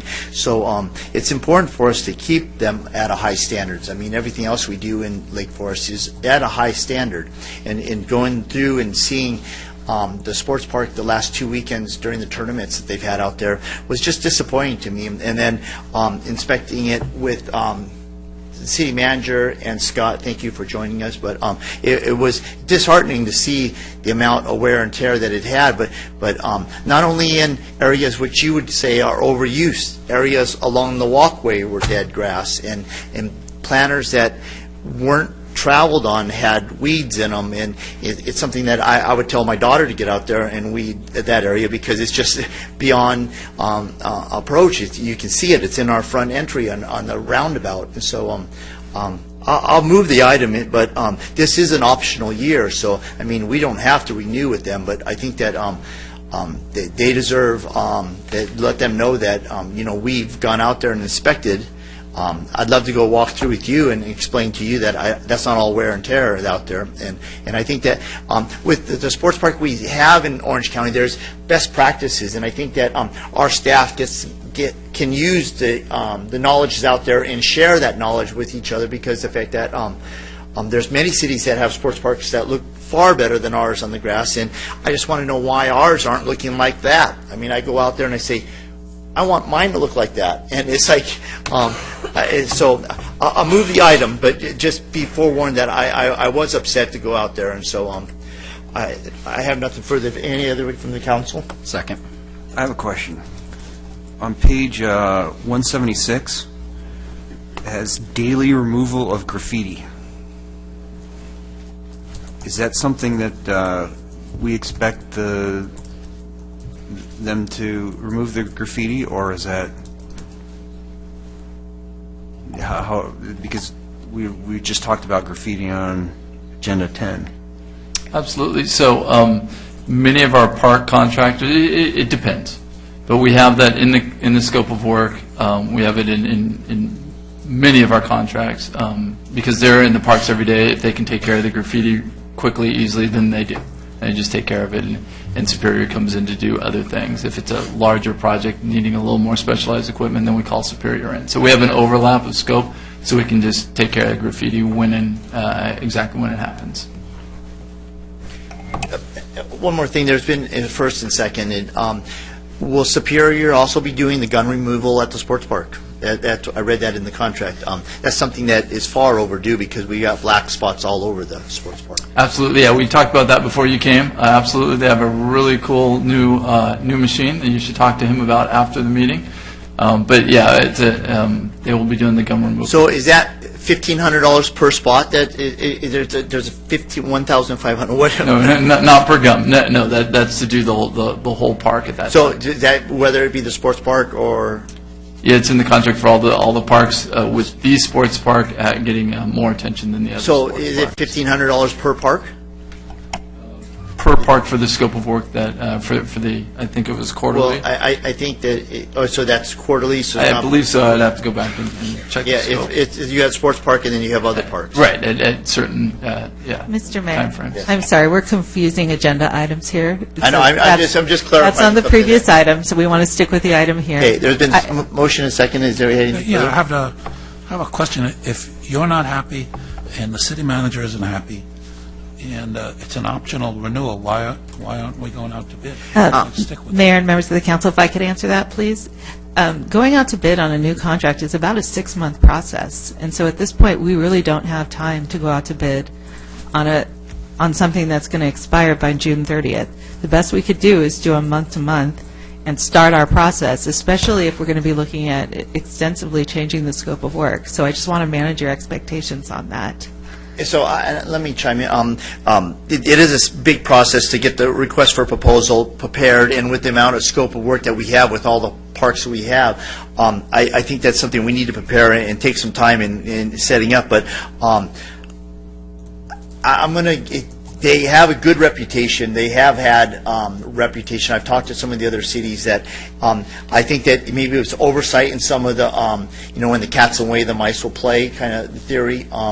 I think that we just haven't been out there to spot check this, and so I'm good with it because the contract ends at the end of this month, if I'm correct, right? June, yeah. I'll chime in too. I'm trying to get. So I'm hopeful that they can bring it in, and there's been a consolidation with landscape service companies out there, and some of the big conglomerates have sucked up some of the other ones, and so there's a reorganization, and I'm hopeful that with the amount of work that we have here, they'll take my concern seriously, and I know that staff has, and so I'm comfortable with moving this item for this duration for this last year and see how they do. And I'm comfortable because I have been to Heroes Park, and I think the turf there is at least average or at least above average. Village Pond Park, no, I have not been to that one for soccer. So Heroes for soccer, I'm trying to think. Montbury is not soccer. Where is that one I was thinking of? Yes, Normandale, Rimgate. Pittsburgh. They don't have soccer there. Foothill Ranch. Regency. No. not Foothill Ranch. Yeah, we do practice it at Foothill Ranch, and there's one more. So I'm just trying to say all the parks that I've been to, and I think the turf is at least above average. It's the one by the library. It escapes me right now. So The Foothill Ranch Library. And I'm not, this contract is not for the sports park, and so I think in the other areas, I'm voting for it because I haven't seen issues as bad as the sports park in other areas. It's been first and seconded. I call the vote, please.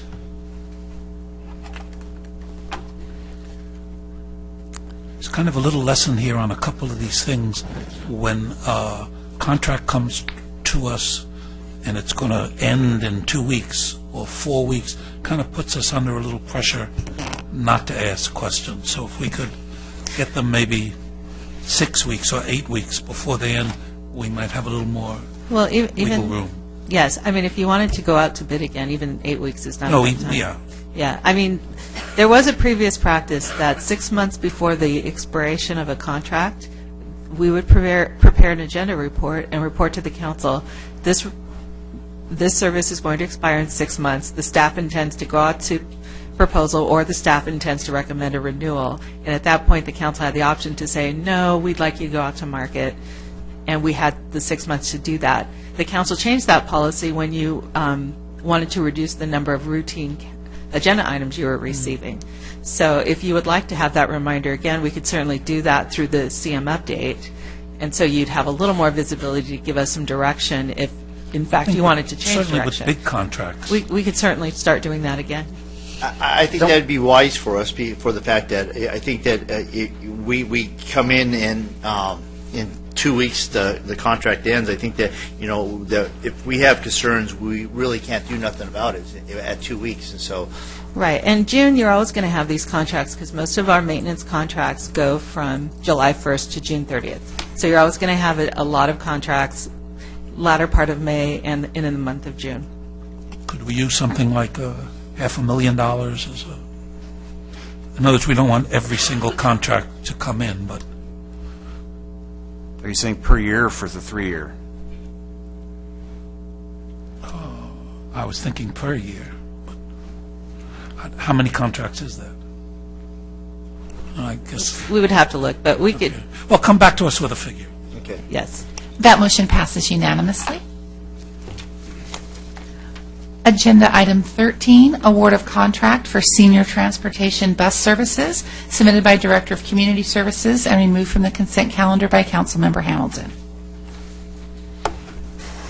So this one, we received just one bid. I know staff reached out to, and I can't remember the number, was it 9 or how many was it? Let me go to there. And I know we've had some previous agenda items that there were sole also, but they're kind of specialized, they're small. This one just feels like bus services. Boy, it just, that's not very specialized in just, and I know staff has increased outreach to vendors, trying to get bids, and sometimes this just happens. But I don't know, I just feel like I'm not ready to support this one because we've only received one bid.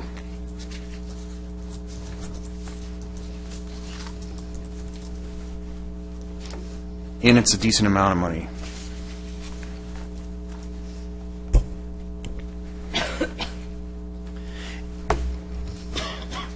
Is there anybody from staff that can clarify the opportunities out there? Is there any other companies that can bid on this? We actually put this out for a normal RFP process. It went out to 4 or 5 companies. I also got recognition by the Bid Sync regarding the RFP. The clarification on this specific item, yes, it is a transportation service, but the time that the transportation service is used is what makes this be AgeWell's normal procedure to bid on this. Other companies that reached back out to us said Where their bay is located for their bus services was not fiscally sound for them to bid on this process. The time period of this program is 10 to 2, so it doesn't enable any other companies to have buses come and go.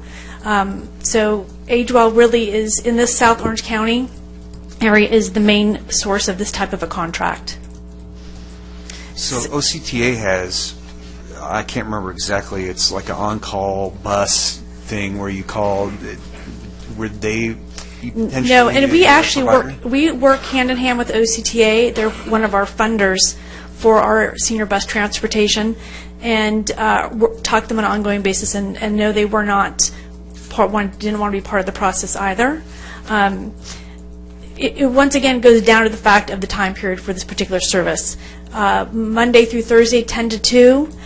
There's not many other transportation companies that will want to have their buses locked into that time period and not be able to offer any other services at the same time. These are specialty buses that are accessible for handicap lifts on them as well. There are not other bus services that offer this in this particular size for the amount of money that the contract would be awarded for. If you're looking like a certified bus company, they have the very large buses that we use for our excursions, but not these specialty type of small buses that AgeWell has.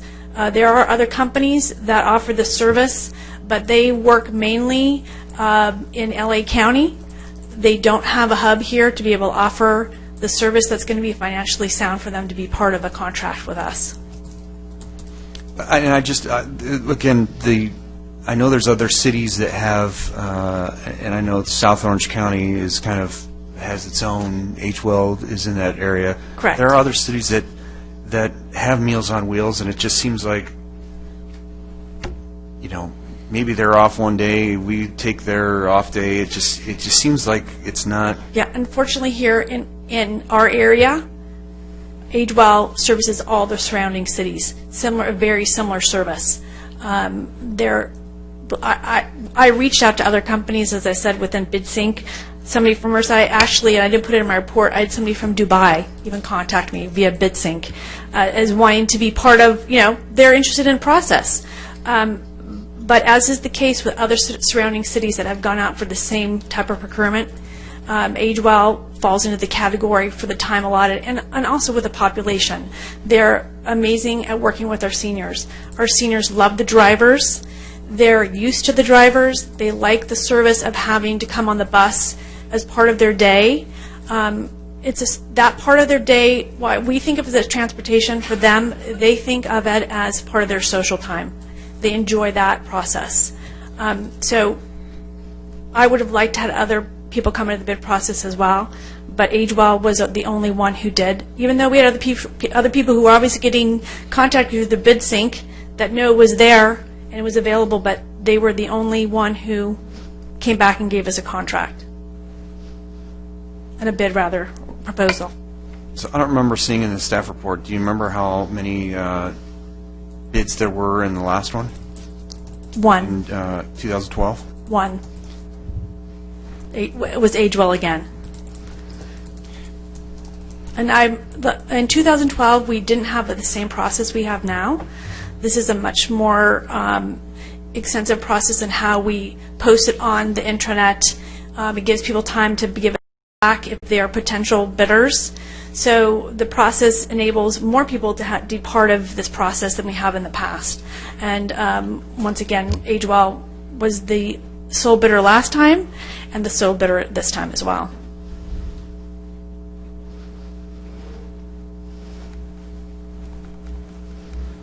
Do you remember what are?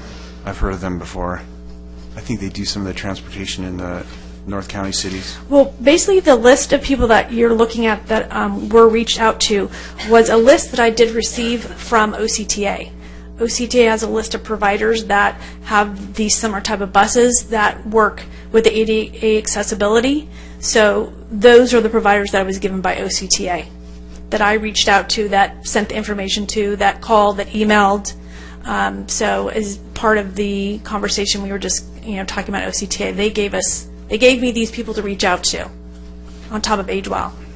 I have a quick question. Yes. I noticed the city of San Juan had made mention that had some issues with clients trying to schedule to be picked up, like setting up new clients. Do we have that same problem in Lake Forest? No, we do not have that same. We're very happy with the service they give us. They're very receptive if there is something that comes up with a senior. Not just for the service in general, but if they go to a home and there's something with a senior that's not there right away, they call us, they let us know. They take a good, they're very caring about the seniors. The one incident you are referring to from San Juan was that they were having more people that wanted to take the bus than they could accommodate initially. That's been rendered. So that was what that was in reference to. Yeah. Thank you. Mm-hmm. Any other questions? No, I'll just reinforce what you say when I'm here and the seniors are either coming or going. It's like a it's a social event. It's a very much of a social event. It kind of reminds me of being on the bus going places and field trips when you were in grammar school. You know, you want to sit with your friend, you want to hear about what your friend's doing. It's a very similar scenario. And I'm not disputing that, and I think it's like you say, it's the people you sit next to. It's not necessarily the actual physical bus. Oh, correct. Right? Mm-hmm. So, I mean, I'd be willing to give them like a 6-month and see if we couldn't contact other folks to do, to get into additional bids. This contract right here is for how many years? It's for a standard. For 3 years. For 3 years with the 3-year option term. to 1-year extensions after that.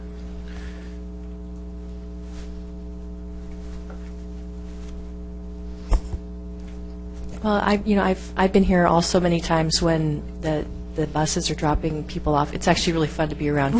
The seniors get off the bus and they're just happy, right? Already happy. So I'm fortunate my office windows looks down on them coming in, so it is a highlight of particularly my Thursdays, seeing them come in. It's really fun to watch. Right. I haven't heard any complaints about this particular vendor, and the cost does seem to make a lot of sense, and I wouldn't be uncomfortable approving this contract as is. Thank you. Just my thought.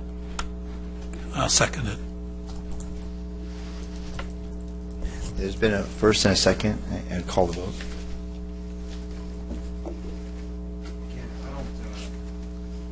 Just as a comment, I don't mind, I mean, I think it's great that we have a bus to pick up seniors. It's just, we only have one bidder.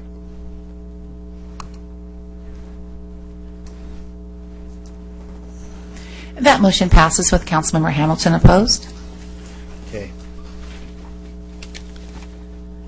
Agenda item 16, agreement with the County of Orange for law enforcement services submitted by Deputy City Manager, Director of Finance, and removed from the consent calendar by a member of the public. Randy Johnson.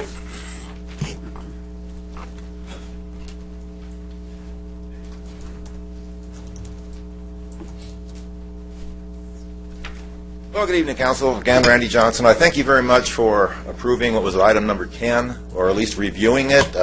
Very, very fiscally responsible of you, and I commend each and every one of you who voted for it. And I think it was unanimous vote, so I commend all of you. Here's contract number 3. All right, here we go with the Sheriff's Department now.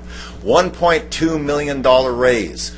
This is a $62 million raise throughout the county. I don't know if you know that or not. It's like over an 8% pay raise for the sworn personnel at the Orange County Sheriff's Department. The previous contract, they got a 10% raise, okay? These people are already making, on average, $230,000 a year, you know? I mean, come on. When does this nonsense stop? I feel like I'm being extorted here. We have to pay these outlandish salaries. All you have to have is a high school degree to apply for one of their positions. Come on, folks. Let's all grow up and be adults here. This is nonsense. Really, I just don't understand this. So you want to add a parking official. $172,000, what is it, like a meter maid or something? $172,000 in compensation for this position? What is this? Hire me, I'll do it for you. I mean, come on. You know, and I don't know. You know, and a lot of it is pushed because of the salary increases by the Board of Supervisors. Do we have a representative up there who's overseeing all this stuff at these contract negotiations? Is anybody from Lake Forest there? Or are we just sitting back with our hands in our pocket and say, we're at the mercy of the Board of Supervisors. Whatever they do, we have to live with. What is this? This is affecting our lives. And number two, last but not least, there's a real ethical problem here. Unless you've lived under a rock or in a cocoon, there has been a huge ethical problem with the DA's office and the Orange County Sheriff's Department. You can read about it everywhere. It's on 60 Minutes, it's in the New York Times, it's across the nation. Illegal informant use in the jails. This is a violation of the U.S. Constitution. These people are sworn officials, sworn under oath to obey the laws, and sworn under oath to defend the U.S. Constitution just like you are. Just like you folks are. Somebody's got to speak up here and write a letter to Hutchins and tell her to get her act together. I'm embarrassed as an Orange County resident. I'm embarrassed as a Lake Forest resident with all this nonsense happening. It's a terrible embarrassment to all of us. And so we all love to praise the police. Oh, our protectors. That's great. Okay, I'm sure a lot of them do a great job. But this is just totally uncalled for, folks. Somebody has to step up here and be adults and maybe write a letter to Hutchins and tell her to start complying with the judge's orders and for these cops to stop invoking the Fifth Amendment against self-incrimination, and they keep their jobs. And nothing happens to them. They keep their jobs after refusing to testify. You have convicted criminals, heinous murderers, who are walking away or getting sweet plea bargains. Thank you for your comment. Because they refuse to testify in court. This is wrong. There were no further requests. Okay, bring it back to council. The public comment, there was a lot of relevance there. Rising costs are affecting a lot of the counties in the county of Orange under the contract of the Orange County Sheriff's Department. But the Board of Supervisors make the wages and the salary. I think that what we as municipalities and regions are looking to do, and working with city managers and other cities in South County, how we can mitigate some of these costs. Because as cities go, the city of Lake Forest is in good financial shape here in South Orange County, but there's cities south of us that are in dire straits and having huge problems. And so it's something that many of the cities are aware of. We are aware of what's going on, but at this point, I think that we will continue to work and try to mitigate the rising costs of this contract. But I think that the first contract that came through was substantially higher than what it is now. I think we got our best offer right now, and at this time, the law enforcement officers that work the streets of Lake Forest are of the highest caliber, and crime is low in our city, and I think it's a large part to do because of the fine job the Orange County Sheriff's Department. But the fact is, the cost is an alarming fact to all of us as city municipality. So your comments are well heeded, and we will continue to work with the Sheriff Department to make sure that they know that we can't continue this trend line. So with that, I'll move item number 16. Can I just make one quick comment also, just to clarify so Randy knows, the cost for the enforcement officer, that's not just their salary, that includes a vehicle. And the vehicle, I'm not sure exactly how much that differentiates, but you obviously know that. Yes, I do. Mayor and members of the City Council, the ongoing cost for that CSO or / parking officer is $136,445. The one-time cost is $36,150 for the vehicle. And many conversations we've had about the contract and how serious it was for us to try to mitigate the costs. And I know that you and the mayor were in several meetings with several Orange County, South Orange County cities to try to really negotiate down that contract. And it's several $100,000 less than the original quote, correct? Can you give me an idea of how much money less it is, not including the CSO because that messes the numbers up? I think the first estimate was, you're looking at estimates, kind of how it came down from the very first estimate. So let me kind of back up. Usually the Sheriff's Department sends a first estimate around March to the cities, and then we start going, getting together and talking with each other. The first estimate was $16,318,319, and it's all the way down to, right now, it is $16,134,298, and that's including $172,000 for the new CSO that the City Council approved for us to put in the new contract. So about $300,000 in Yes. savings from negotiating. Yeah. Okay. I'm not happy with the increase, but I'm happy that you guys were fighting hard to try to mitigate some of those costs. But it's definitely a conversation that's hitting critical mass, because this time next year, there are a lot of cities that aren't going to be able to maintain any increase in costs. So things are definitely going to have to change with OCSD in some capacity. But I'll second your motion to move it through. I have a comment.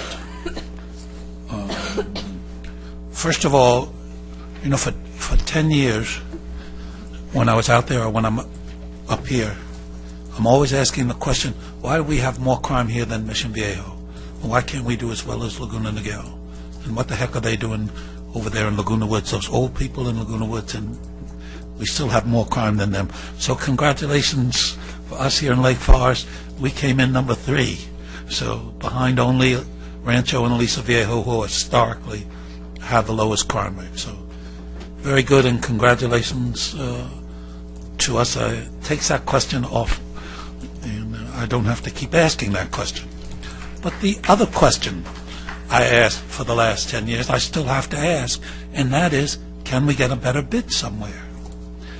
I take no satisfaction, as you do, that they're charging us less. I buy a pot in Tijuana, the guy says it's $10. I know he's going to come down. Every year OCSD comes, they say, oh, give us 10%. We gave you 9, be happy. Give us 9%, we gave you 8, be happy. That's just bargaining techniques. It's a monopoly. We have no choice. They could up us $2 million. They could up us $3 million. What choice do we have except to go along because we have nothing else? Is there something else? I don't know. Would Irvine take us over? I have no idea. Would Mission Viejo be willing to join with us in Rancho and do a joint venture? I have no idea. But it seems to me we should at least be exploring that. So I'm happy with this motion. I don't see, we can't do anything else because we have no other option. But as soon as we vote on that, I'll make a motion that we set up a subcommittee to explore alternatives. Okay, a motion and a second. Please cast your votes. That motion passes unanimously. And the second motion then is to simply set up an ad hoc committee to explore. And, we may come back and it may be that there is nothing we can do. And suck it up and live with it and do the best. And I could live with that. But what I don't want to live with is not knowing whether or not there's a better option for us. So with that, I'll move. Oh, did you second it? I'll move. Yeah, I'll second that. That makes sense. Okay, so I have no problem with us as council members having an ad hoc committee because I see no expenditure occurring with respect to that. But if we have an expectation of staff, then there's going to be an expenditure of either time or money or both. So I just want to make sure I understand what the motion is in totality. I'm sure the staff feels the same way. Okay, so, there are two obvious possibilities that stand out. The first would be meeting with the mayor of Irvine. Maybe we got an in over there, and raising that issue with him. Are you guys interested in expanding? Would you be interested in expanding? And, what would that price be to us? So that would be no call to that.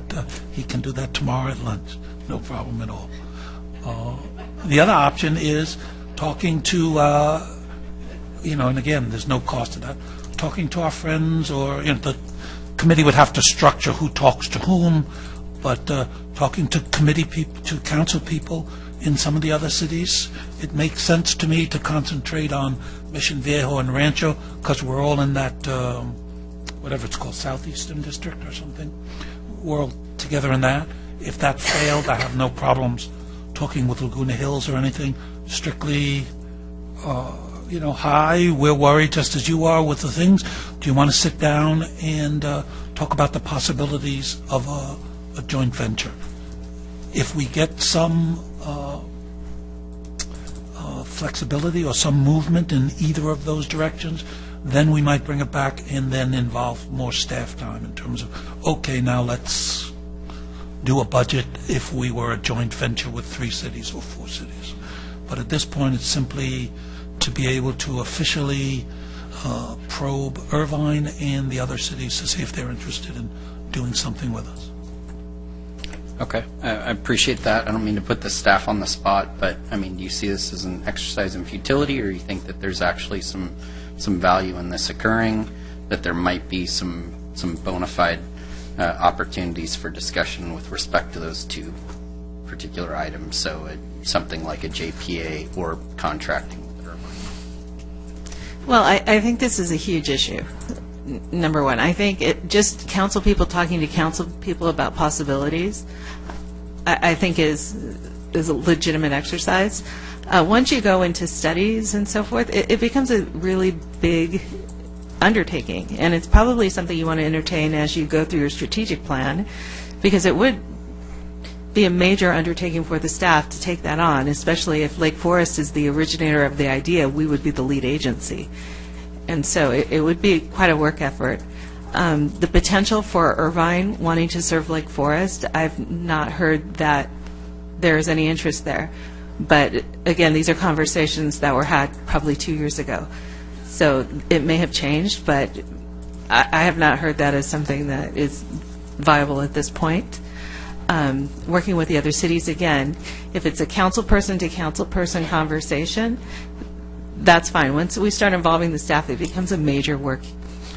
I'd like to you make a substitute motion. I don't think we need a motion. I think that what Councilman Gardner has good questions, and I think that I would make a suggestion that me and you, Councilman Gardner, sit down with Lieutenant Haig and Lieutenant Valentine and talk about price, what we get for our dollar here in Lake Forest compared to what they get in Irvine. Irvine's a great department. They've got a great chief.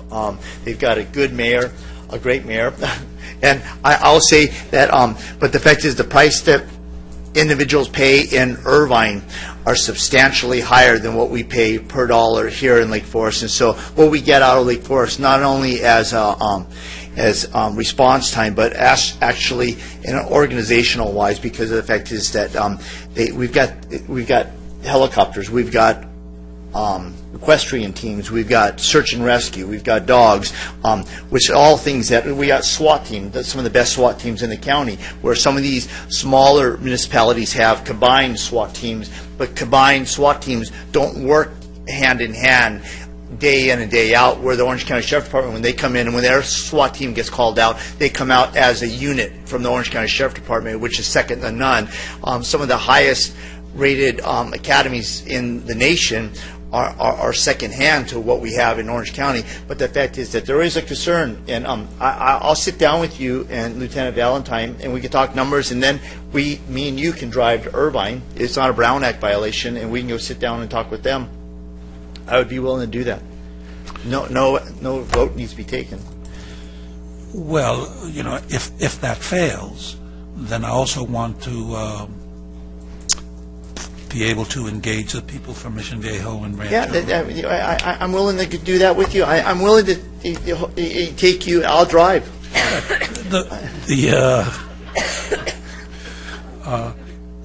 I did this before on my own, as it were, and with the previous mayor of Irvine, and I said, and I tried to negotiate them taking over the animal care and them taking over the police.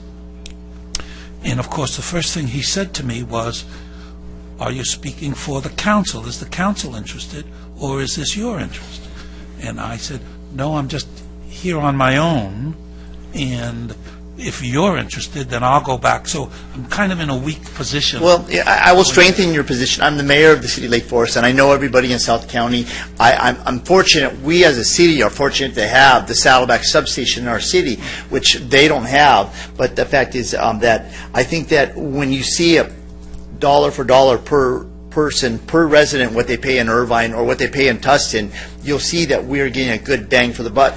And I think that there's cities, if I'm not wrong, there's cities farther south than us that are in worse shape than we are, and so the discussion is out there. But I think that the department knows it, the personnel and management in the department know it. So I think that everybody's working to do this, and I'm willing to go with you. So it's something that it's an offer that's on the table. You know, what Dr. Gardner says does have merit, though, because if you guys were to go to a neighboring city and say, we're just, asking questions, it doesn't have as much leverage as we took a vote from the council and the council is interested.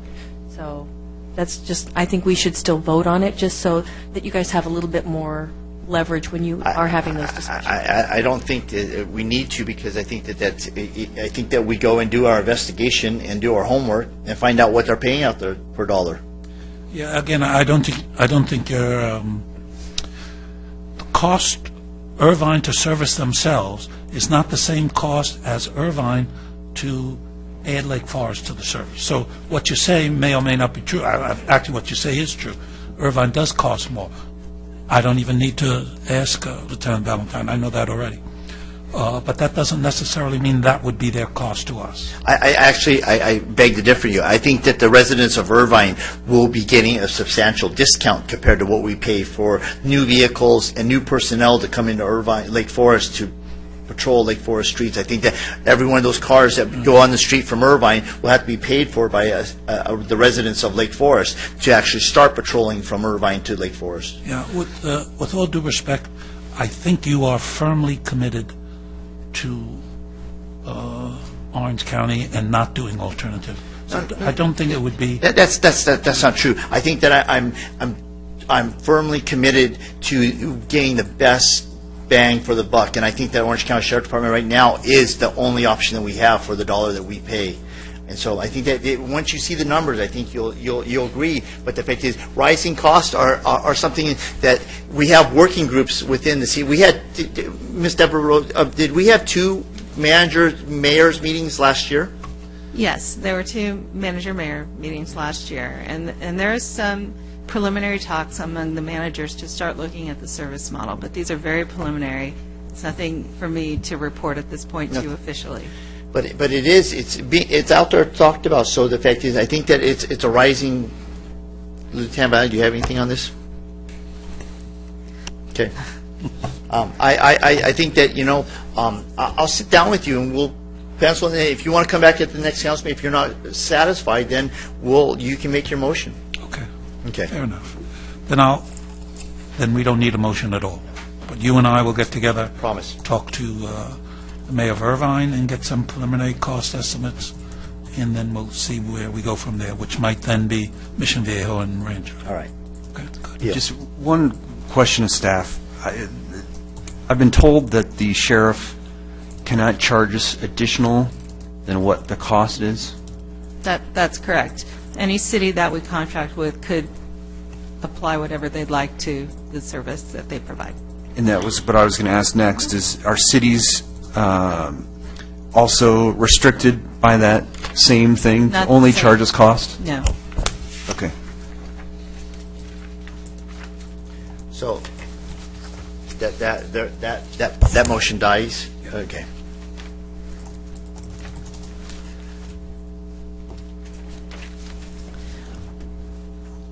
That takes us to the public hearings.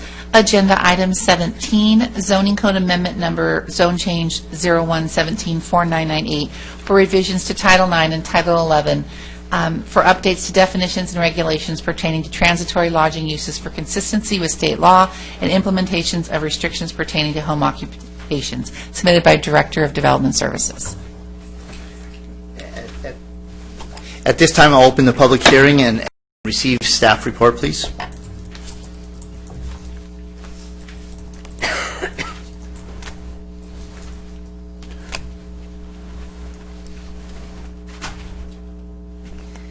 Mayor and members of the council, we have a presentation from Development Services Director Gail Ackerman.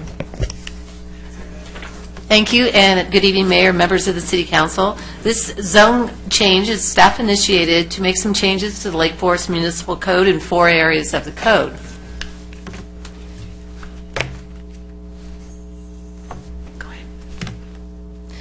The amendment will clarify existing regulations for transitory lodging uses, update the definitions of state-licensed alcoholism or drug abuse recovery or treatment facilities, we call these AOD, and community care facilities.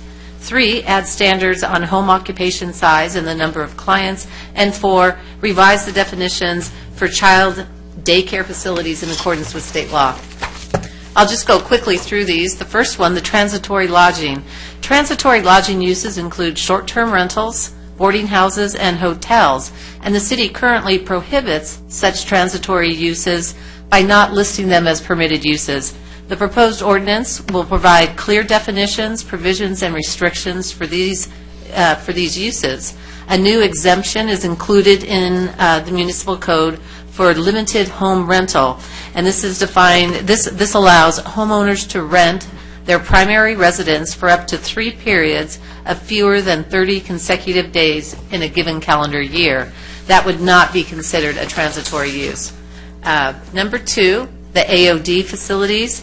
In this instance, we've updated the definition to match the state terminology for alcoholism or drug abuse recovery or treatment centers. The third area, or also in the secondary community care facilities. Again, we're going to update the definition for community care facilities to match with the state definition. The third area is regard to home occupation standards. Now, in the municipal code, we currently have standards for home occupations, and home occupations are only allowed as incidental accessory uses to the primary use of a residential structure. We're proposing to add 2 additional standards, again for clarification. 1, that no more than 2 customers can be allowed within the house where the home occupation is taking place at one time. And 2, that a maximum of 20% of the house of the overall floor area can be devoted to the home occupation. The last area is child daycare facilities, and again, we propose to revise the definitions for child daycare facilities to match terminology. There's really 2 sets of child daycare uses: family daycare that occurs in residential zones, they can be small or large, and daycare center and employer-sponsored child care center. These are types of uses that occur in commercial areas, and we've included the definitions in accordance with state. In summary, these city-initiated amendments would update definitions and uses in conformance with state law, clearly express provisions to permit AOD facilities and community care facilities, again in conformance with state law, limit home occupation size and the number of clients to ensure incidental use, and update the definitions for child daycare facilities. On May 11th in 2017, the Planning Commission recommended approval of these revisions and revised the definition of limited home rental. That's where we have the 3 30-day or less periods of rental.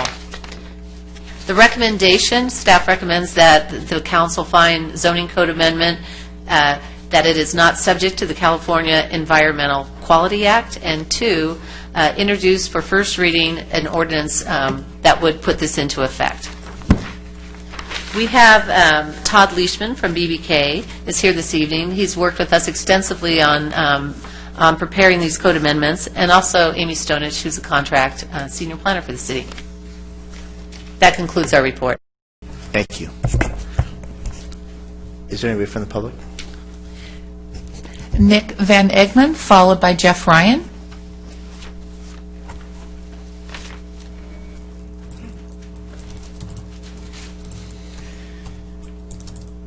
Mayor and the other, I assume, honorable council members.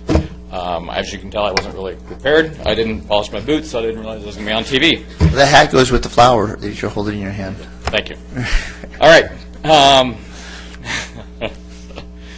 Let's see where we at here.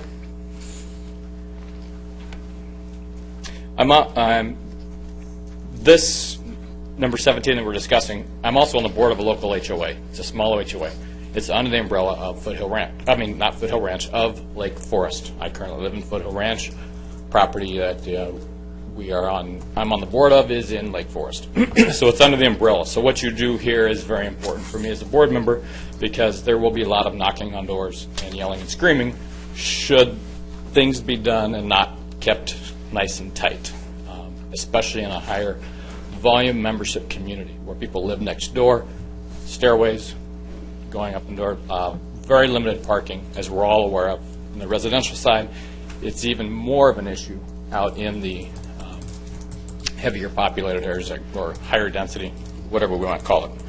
So that's where my real concern is I ask that you not allow short-term rentals, that you lock it up really tight, make it ironclad, because it will have a real detrimental effect on all of these higher density areas, especially if you start to put the AOD, drug and alcohol, whatever they call that, rehab centers.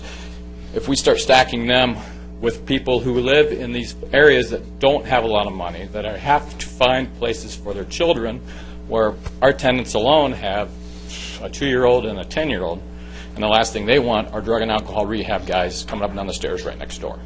So that's a real critical thing for my question, is to please lock it up, make it really tight, and do not don't limit the loopholes, because I know we've had to adjust things, so, and make it ironclad. So thank you very much. Thank you for coming tonight. Jeff Ryan. And while he's walking up, just to confirm your understanding of this, we're not targeting any drug or rehab guys. I don't know exactly the term you said, but this is a broad-based ordinance that it applies to lots of short-term rental uses. Thank you. Yes, sir. Hi, my name's Jeff Ryan. Born and raised in Lake Forest. We just recently moved into a property on Muir and Isle.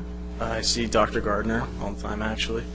And we, in the last 3 weeks, noticed there was a house that had become occupied by what I'm almost certain is sober living, or what they are referring to as alcohol and drug rehabilitation. No, it's not your house. Say the street again. Muir and Isle, M-U-R-I-N. Okay. Isle, I-S-L-E. The corner of Muir and Isle and Woodbury, I believe. Thank you. I was hoping that the council could at least put the locations of these sober living facilities, or what they call, I don't know what the other term is for it.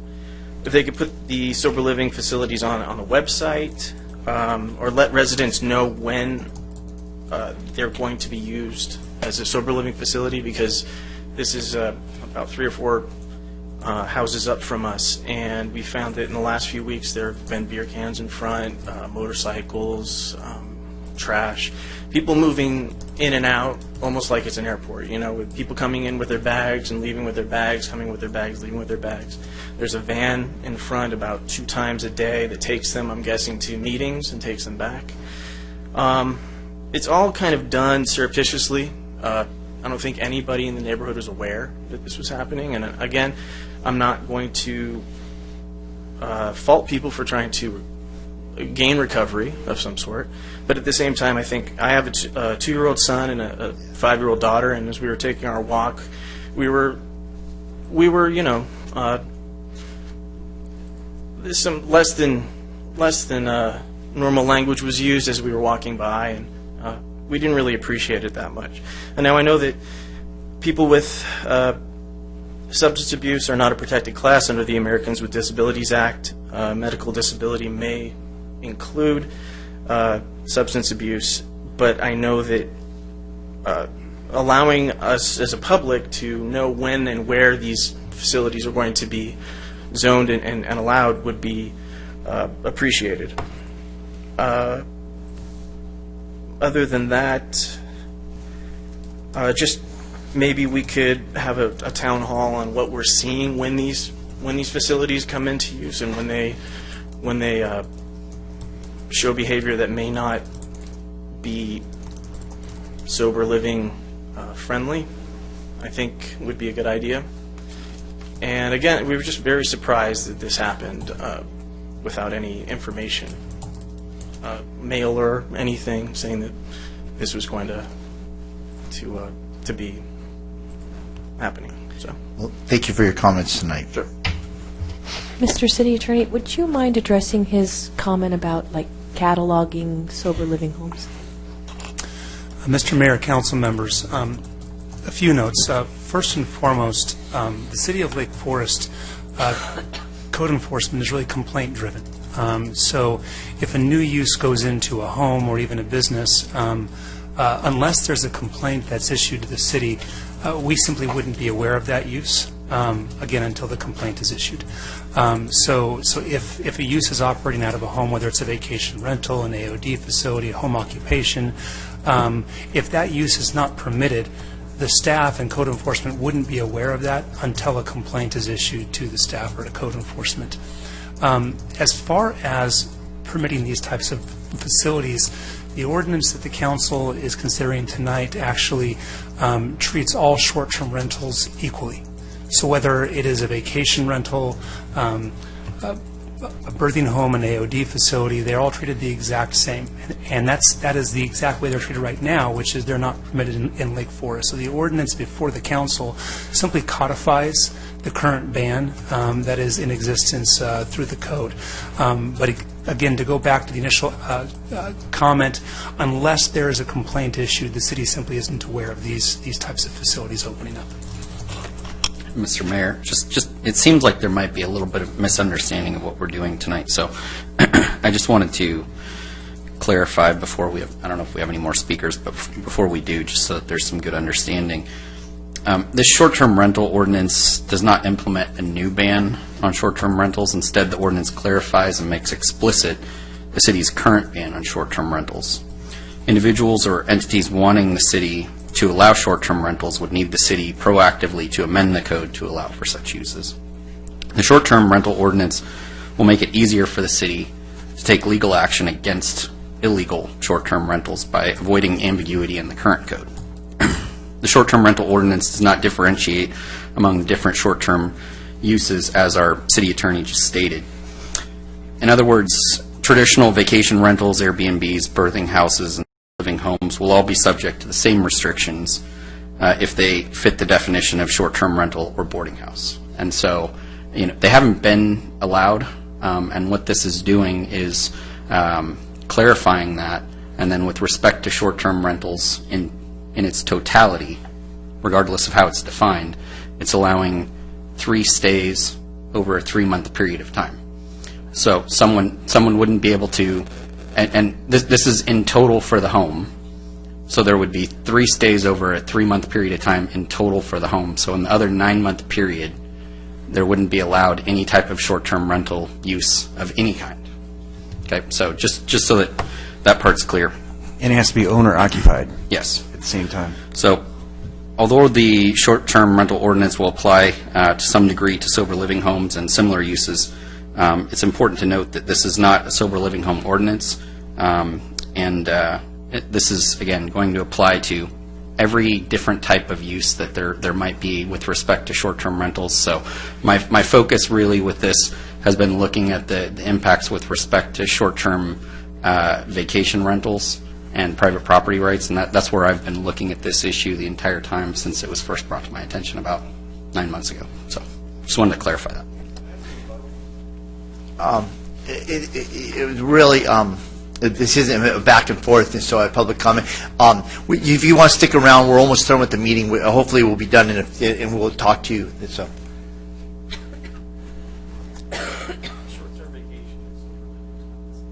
So,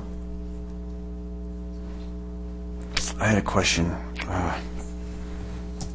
It escapes me right now. Is there anything I'm gonna further? write it down. No, we've had no further Okay, so requests. I'd like to bring it back to council then. So that was a good council comments and questions. Okay. I have to do some disclosures before I can talk on this. Well, I'd like to make a motion. I make a motion we accept staff recommendation. I'll second. Okay, we'll still leave it open for comments, but I mean, I'm just moving it along.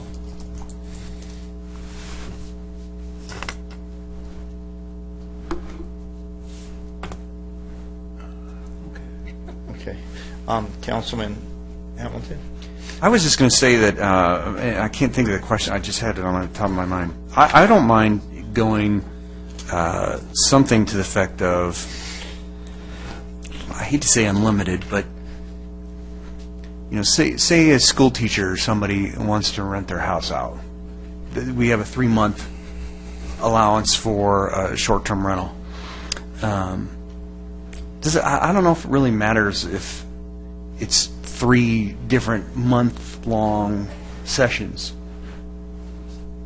So if someone wants to do it in, 2 weeks or has it for a week at a time, I don't think I really have a problem with some kind of minimum, like maybe a 3-day or 4-day minimum or something like that. But I don't really need to limit it to just 3.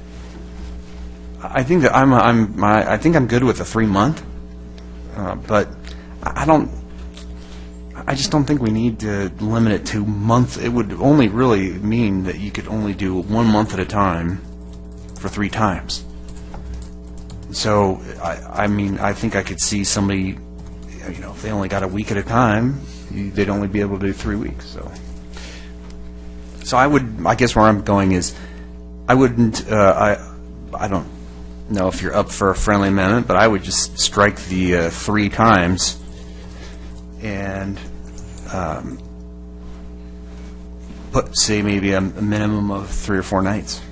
No, I'm going to stay with staff recommendation. I think that we had great legal minds look at this, and I think that it's broad in its approach, and I don't want to waver, so that I'm sticking with the original staff recommendation. I also had a similar question about that. I agree with sticking with staff recommendation. If we go with shorter periods of time, then now you're back into Airbnbs, people renting a place for a weekend, and you got a lot of people coming and going in homes, and that's been a primary complaint for a lot of residents, because they're seeing so many different people that don't really tend to care about the community. But my question, it was on page 506. I'll just read it to you. It says, not allowing a home to be rented, quote, up to 3 periods of fewer than 30 consecutive calendar days in a calendar year. It just sounded so ambiguous to me. It was hard to put my head around it. If I'm looking at it, and I'm a pretty smart person, a lay person looking at it may not understand it as well if they're trying to stick with the law. Can you just clarify exactly what that means? Does that mean you can rent it for 30 days, 5 people can rent it at different times during that 30-day period? Just give me a little clarification might help. Mr. Mayor and council members, this exception would allow for someone to rent out their domicile, defined term, your primary residence, for, as it says, up to 3 periods, less than 30 consecutive days each period. So what that would allow is if it were my home that I'm renting or that I own, I could rent out my home from June 5th through July 1st. That's 1 period. You can rent it out from August 1st through August 15th. It's just 15 days, but that's the 2nd period. And then for all of December except for New Year's Eve, because that's 30 days for the 3rd period. And you could take any 3 periods during the calendar year, but it would only be 3 periods of under 30 days for each period. Does that make sense? That's where I was going, the 90 days.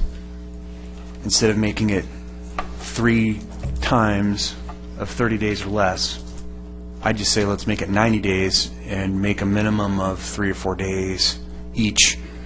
So if someone wanted to rent it for a week and then do another week and then do another week, that would be 3 times, 3 weeks. Under the existing rule, that's it. I think that's exactly what we're trying to avoid, is getting people to rent something for like a week or a few days at a time, because that's where a lot of people are making the complaint, is because people are coming and going and there's different groups of people. I think what this is trying to say is we want one person to stay in for a period of time.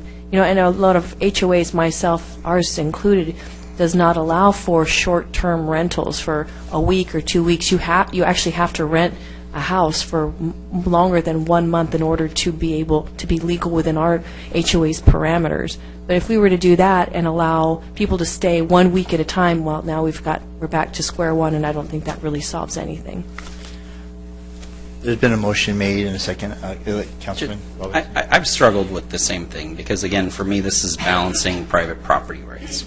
So, you know, right now, what's most important, I think, is that, for me, is that a home doesn't turn into a hotel.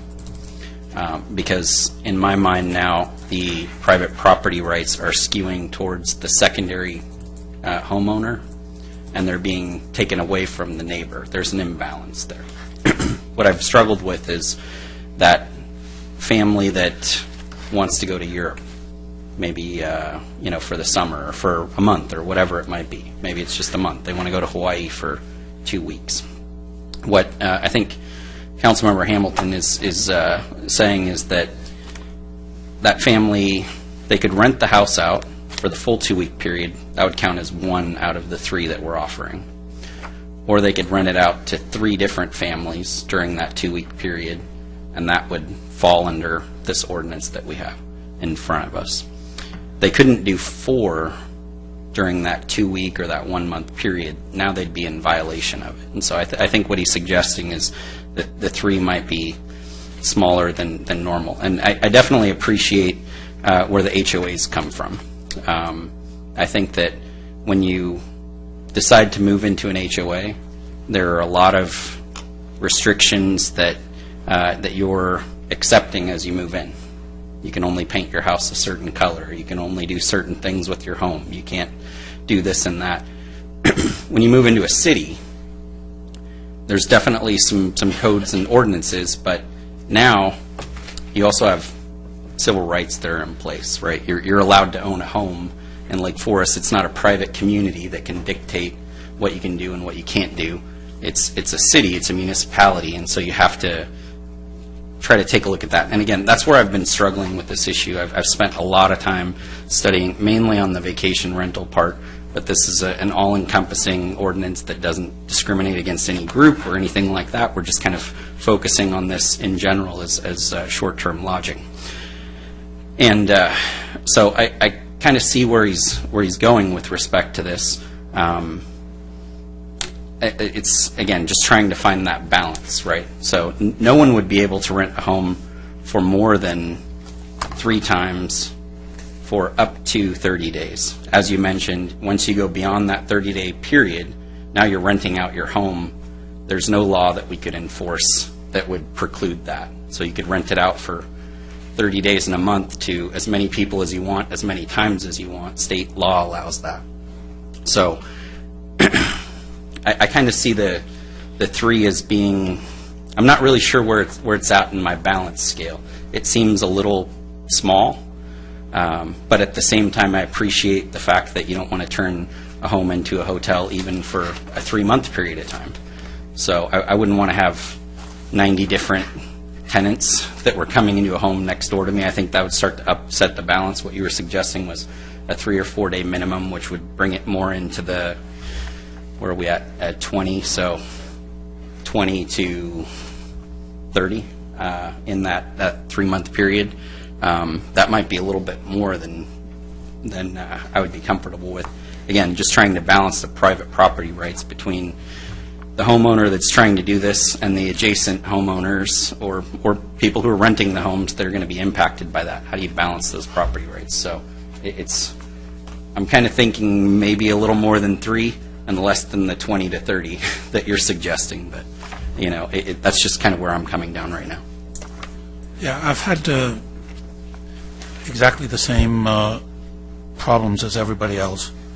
And, you know, trying to come up with a balance. And it's helped me to think about it from the point of view of the neighbors rather than from our point of view writing the legislation. And so how do we make it easy? How do we have legislation that's easiest for people to understand so they can exercise some control over their lives? And, so this, as strange as this seemed to me the very first time I saw it, the idea of 3 periods, if I'm your neighbor and it's 3 periods, I'm pretty much going to pick that up that, gee, there seem to be a bunch of people coming in. 5 periods, 6 periods becomes more difficult to be able to figure out. So I like the 3 just because it would make it easier for people concerned to say, hey, didn't you just, what are you doing? And again, the 30 days, that kind of goes along with it.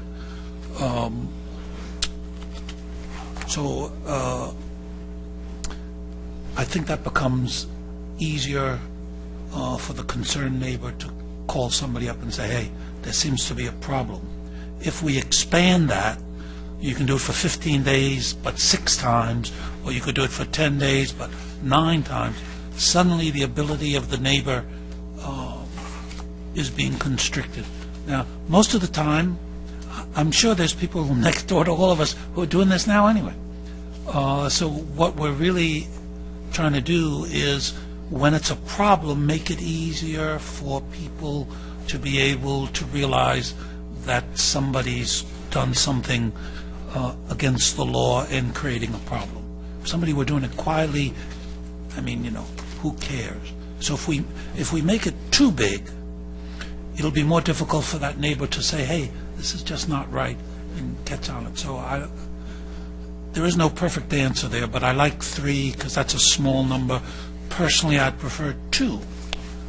I don't know how they came up with 3, but I could live with 2 better than I could live with 3, but I don't want to expand it too much to make it more difficult on people to say, hey, there's something funny going on. I was just going to say one more thing is vacations for me, coming or going for us, we make a lot of more noise, of when all of us go to a movie, we come home and we talk about it when we get out of the car. So I don't know if coming is going to be, there's going to be some suitcases, maybe some noise there, but I just don't, maybe someone can explain a little bit more, but just the coming, if it's a month long, if we're allowing 90 days in essence, I don't see if it's someone's coming weekly, if someone's coming monthly, I think going to the grocery store, I make more noise than, unpacking my car with luggage. I think there's an implicit, I used to live in Newport Beach, and I did weeklies. I rented out one of my places to people weekly, and we call them weeklies. And they kind of come there with no regard for who's around, because they're really only there for a week. And a week is not enough time. You don't really care if you're parked in somebody's parking spot or you annoyed somebody. I think a month, there's more of a bond that putting up with these people, I got to behave a little better. I can't be quite so wild. So that's my thinking and why I like 3 and 30, because I prefer a month. I think those people are probably going to be better behaved than a weekly will, and fewer times I like because it makes more recognizable. But I don't think there's a magic number that it's right or wrong. Yeah, I think the beach clientele is going to be different than someone coming to Lake Forest too. I don't know. I don't just see like neighbors just all sitting in their front porch or wherever in their front yard, seeing someone come up. Oh, you're number 2. Up, you're number 3. I don't I don't know. I think so many people are busy. I think they're just going to see people, and they're not going to really count. But I'm 1 of 5. So there's been a first and a second. Please cast your votes.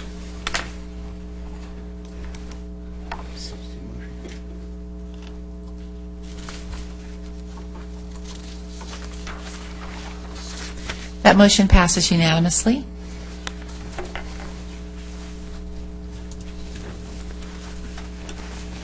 I did have a question apart from the ordinance itself on that home occupation and the no more than 2 customers at a time. I thought it's illegal to operate your business as a home, to operate your business in a home. Mayor and members of the council, the city's current zoning ordinance, actually we inherited from the county in 1991, does allow for home occupations. There's a number of standards to ensure that the use is incidental, but home occupation, we have probably hundreds of home occupations, small businesses being run from homes. Agenda item 18, zoning code amendment and zone change 03-17-5009, a zoning code amendment to Title IX of the Lake Forest Municipal Code for accessory dwelling units for consistency with state law, submitted by Director of Development Services. Mayor and members of the council, we have a short report from Development Services Director Gail Ackerman. Yes, thank you and good evening again. Accessory dwelling units, or ADUs, is a secondary unit with complete independent living facilities for 1 or more persons. ADUs are a valuable means to provide affordable housing in California, and recent amendments from the state legislature took effect on January 1st, 2017.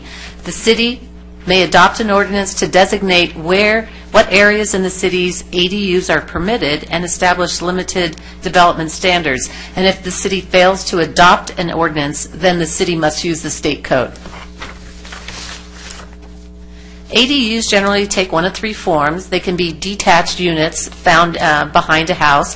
They can be attached to the primary unit, so you could do an addition on the ground floor. Or it could be a repurposed from existing living area. If you had a 3,000 square foot single family home, you could split that into 2 separate units without increasing the square footage of the house. You would have 2 different units.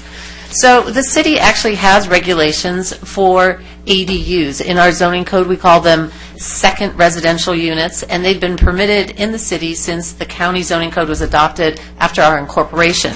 I would estimate in the last 25 years, the city has approved less than 10 secondary units. And I hate to interrupt, but if we don't have any public speakers... We do. We do. All right, never mind. Currently, the ADUs can be permitted in any single-family or multifamily district where you have a single-family detached unit. It has an administrative review. The unit must comply with basic height and setback, and the city requires that a deed be recorded requiring the property owner to occupy 1 of the 2 units and to prohibit the separate sale of 1 of the 2 units. 1 off-street parking is currently required for each ADU, and it can be located on the driveway. So quickly, here on the proposed city ordinance with the new state regulations, our recommendation is to not be as broad as we were in the past. The proposed ordinance will permit ADUs only in single-family residential zones where a detached unit exists on a minimum 4,000 square foot lot. So we've kind of narrowed down those areas where the lots are bigger. The ADU, the state now requires, and the city or allows the city to require an ADU permit. So even though it's an administrative approval, they're allowed. They need to get a permit from us, and it allows us to keep a tally of the number of ADUs. They can actually be used to satisfy our affordable housing requirements under the RHNA, under the state housing laws. Again, we stick with the administrative review, compliance with height, setback, and lot coverage standards, that same deed recordation that the property owner occupy 1 of the units and the unit can't be sold separately. We are proposing to increase the maximum size of the unit to 1,200 square feet and set a minimum unit size at 150 square feet, which would be called an efficiency unit. The state and the city require permanent cooking and sanitary facilities in the ADU. And 1 off-street parking is required per ADU, plus 1 for each additional bedroom, and the driveway may be used. However, there is, in the state ordinance, there is an exception. No additional parking can be required by a local jurisdiction if the property is within half a mile of public transit. So about 98% of the city is within half a mile, and so the city cannot require additional parking. However, we've instituted the lot size, so essentially that will provide for those areas of the city where we have 2-car driveways and 2-car garages. Interestingly, the state, the new legislation allows for garage conversions. So garage conversions are permitted, and the parking that's displaced by converting your garage has to be replaced somewhere on the lot. It can be replaced as uncovered, tandem, or using a mechanical lift. Again, an ADU permit must be sought from the city. But converting the garage is actually a costly endeavor. According to the regulations, you must install permanent cooking and sanitation facilities and comply with the building, with the current building code. So a number of things. First of all, to comply with the sanitation facilities, you're going to have to go through your foundation, make a sewer connection. The garage itself sits lower than the house for drainage purposes. If there's a flood in the main house, it flows down into the garage. So now if your garage becomes habitable, you need to raise your slab. So again, that's adding expense to this. And once you raise your pad in your garage, you've got a problem to deal with your driveway and the slope, and you're going to have to recontour deal with that issue. Water heaters are typically found in the garage. You can't have that in the middle of a habitable unit, so you're going to have to deal with relocation or constructing something around it. If there's a bedroom in your garage, it requires a window, so that's additional construction and costs. And lastly, ADUs, or through the building code, you're required to have heating in the unit. So should you make your garage an ADU, you're going to need to install a separate heating system or have your potential rental unit be serviced off your home heating system. So that's just something of interest to note on the garage conversions. In summary, Lake Forest has historically allowed second units or ADUs, and the proposed ordinance will ensure that we comply with state law with the additional protections that we have added to the ordinance. ADUs would be permitted in single-family areas with larger lots, and they would be prohibited on smaller single-family and multifamily districts. On May 11th, the Planning Commission recommended approval of the ordinance after holding a public hearing on this, and since that time, the city attorney has recommended minor non-substantive changes which have been incorporated into the ordinance. We discussed those in the staff report.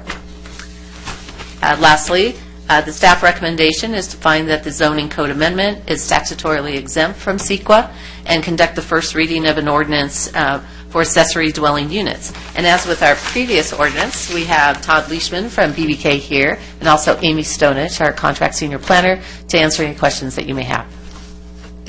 Anybody from the public? Yes, and Mr. Mayor, if I ask you to open the public hearing. Yes, oh, yeah, I'm opening up the public hearing. Thank you. Thank you. Vincent Burke. Good evening, Vincent. Good evening, Mr. Mayor. Vincent Burke, Lake Forest. Goodness. The photographs there, I inadvertently submitted my copies, but that's fine. I've got those memorized. This is a subject that I've been talking about, that's okay, for about 4 years now.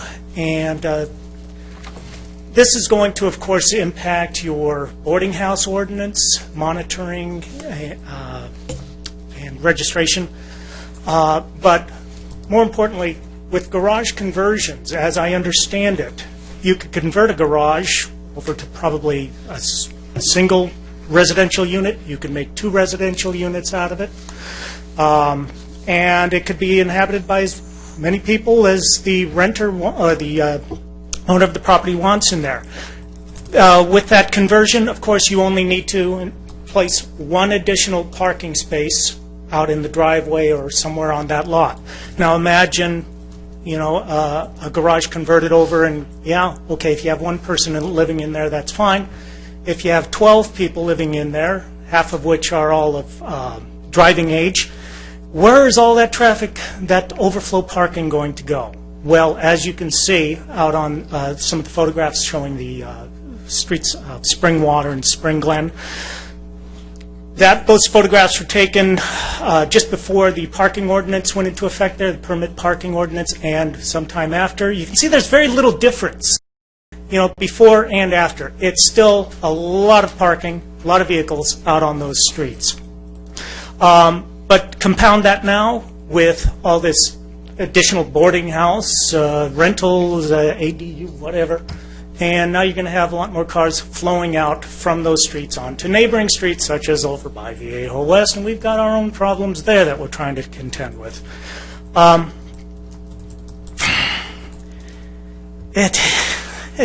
It's an ugly mess, and it's a sad way of having to deal with a housing shortage in California. But anyways, you can see one of the other set of photographs, the two photographs on there. The big part of the problem here, of course, residential density. The second part is garage misuse. People using their garages for storage, not of people, but that's coming, but of all sorts of stuff. And that contributes, again, to the overflow situation for parking. You folks are going to have to deal with this. You're going to have to start dealing with it. I've reported this to code enforcement years ago. Nothing's been done, especially if you can see over on Village Drive. And that overflows impacts us at Viejo West. My time is up. Thank you very much. Thank you for your comments. We've had no additional. Okay, bring it back to council. I'll start. In the zoning that we have now, do we allow these adaptations to happen? Yeah, the existing zoning allows for a second residential unit in single-family and multi-family zones where a single-family detached home exists. So there's two zones, and as long as you have a detached home, a second unit is possible. The revision limits it to single-family zones, not multifamily, single-family with a single-family detached lot on a lot of greater than 4,000 square feet. So we're actually tightening it up. Yes, that's correct. Okay. So his concern was 12 people in a garage, which is an exorbitant amount, but in anybody's standards. But do we have any limitation on occupancy? The building code has limitations on occupancy, but it allows for a rather large number of people based on square footage. Okay. All right. Considering this is a step in curtailing the expansion in smaller lots and allowing some freedom, but I think that it is something that we need to keep our eyes on. So I'll move staff recommendation. Second. And just one comment is, I'm all about local control, and before we didn't have local control, we're going by the state. Now they changed their law, now we're changing our law. It's all the state being the puppet master, and we're the puppet, so. Seeing nothing further, cast your votes. I'll close the public meeting and cast your votes. That motion passes unanimously.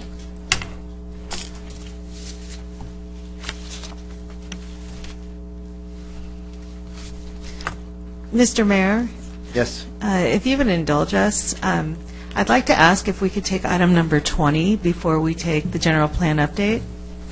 This would be the follow-up budget items. I don't have a problem with that. So let's move item number 20. Agenda item 20, budget discussion item submitted by Deputy City Manager, Director of Finance.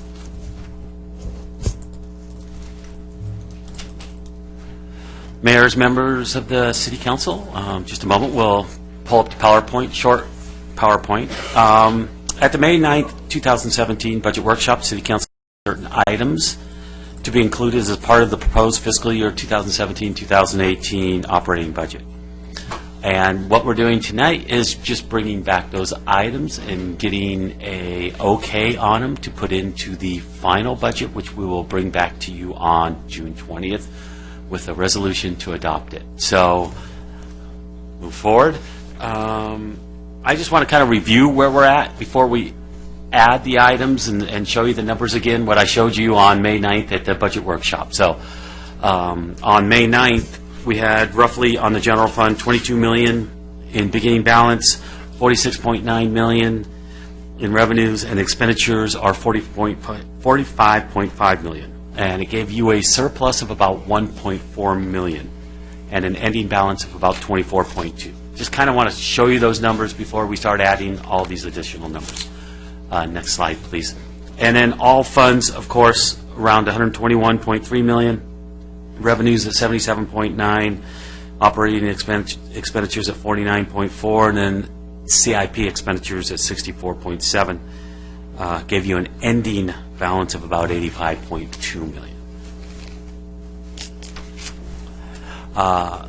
With the council items, I also want to show you there's a couple contracts coming back to you the next meeting, and move forward on the next slide. They will add around $385,300 to the that $1.4 million surplus is going to go down about $385,300 if council approves those contracts. Those are pending contracts that are going to come back on June 20th, and there's 3 of them: tree management services, medians, parkways, slopes, and maintenance. And then, of course, one of them we pushed to June 20th tonight is that graffiti contract that we would have needed, if approved tonight. We'll take a revisit on it on June 20th. It would have added another $9,400 to the budget.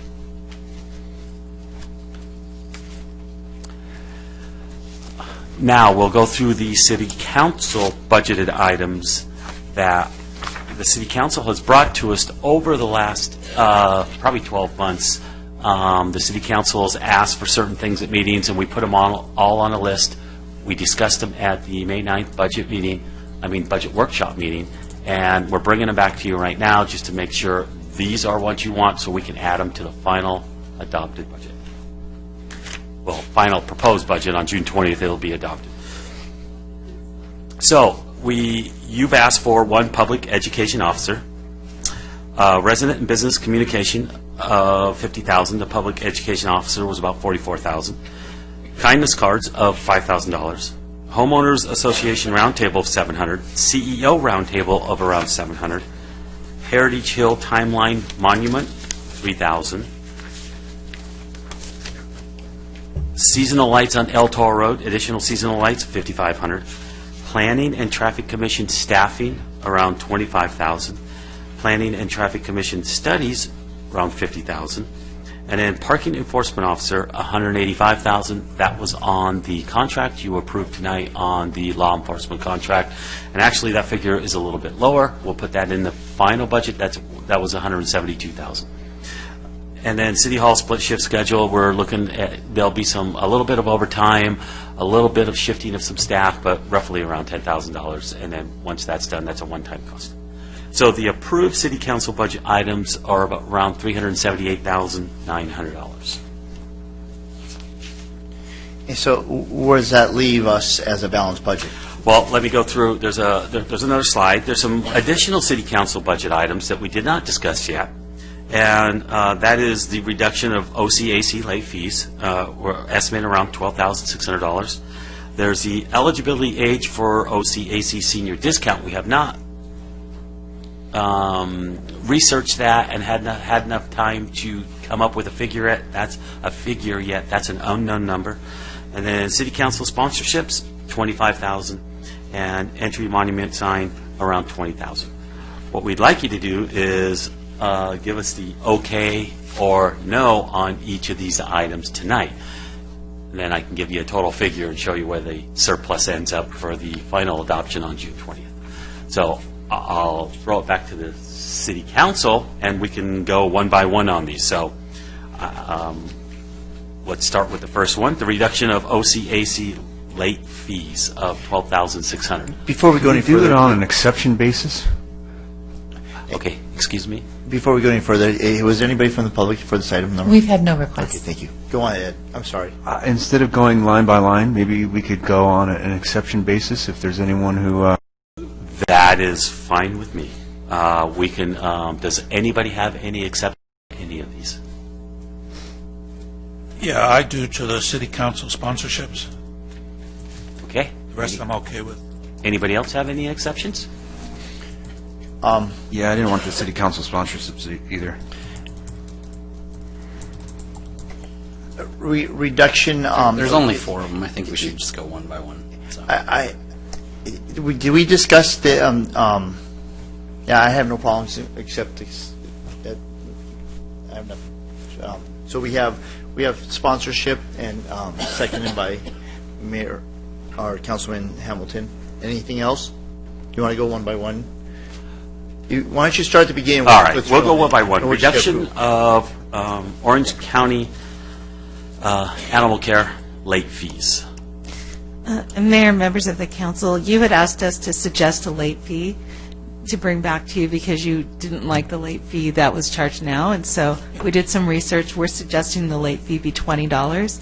If you were to implement this based on the projections of who pays late fees now, it would be a general fund cost of about $12,600. Okay, I'm good with that. I'll move that. Yeah, second. Okay, move on. Oh, you want to make? You would cast our votes. There was a motion made. Second, cast your votes. That motion passes unanimously. Okay, the next item was the age to be eligible for the senior discount. You had suggested dropping that age, and so in the report, I believe we gave a suggested 62 from 65 to 60. Now, there was no way for us to estimate what the cost of that would be because we simply don't have that information on how many people are between the age of 60 and 65 that are paying for these licenses. So I don't have a cost estimate for that one. So is it just a timing issue, or do we feel like it's, I mean, I have to believe there's a way of calculating that, otherwise it won't work. So. Well, it's based on age, and so we are not aware of how many dog license payers are between the age of 60 and 65, so I can give you an estimate. Yeah. I think what he's asking is yeah, I don't feel comfortable voting on it until I know what the number is, and I would guess OC Animal Care could give that to us. Am I correct? I'm sorry, hold on. I don't see how they could, because they don't know your age. Okay, well then how are they going to determine eligibility? Well, you send them in a photograph of yourself with your driver's license. Right, they would advertise and they lose it, that. and then they ask you for it again. Okay, so then do we have a general ballpark figure based on,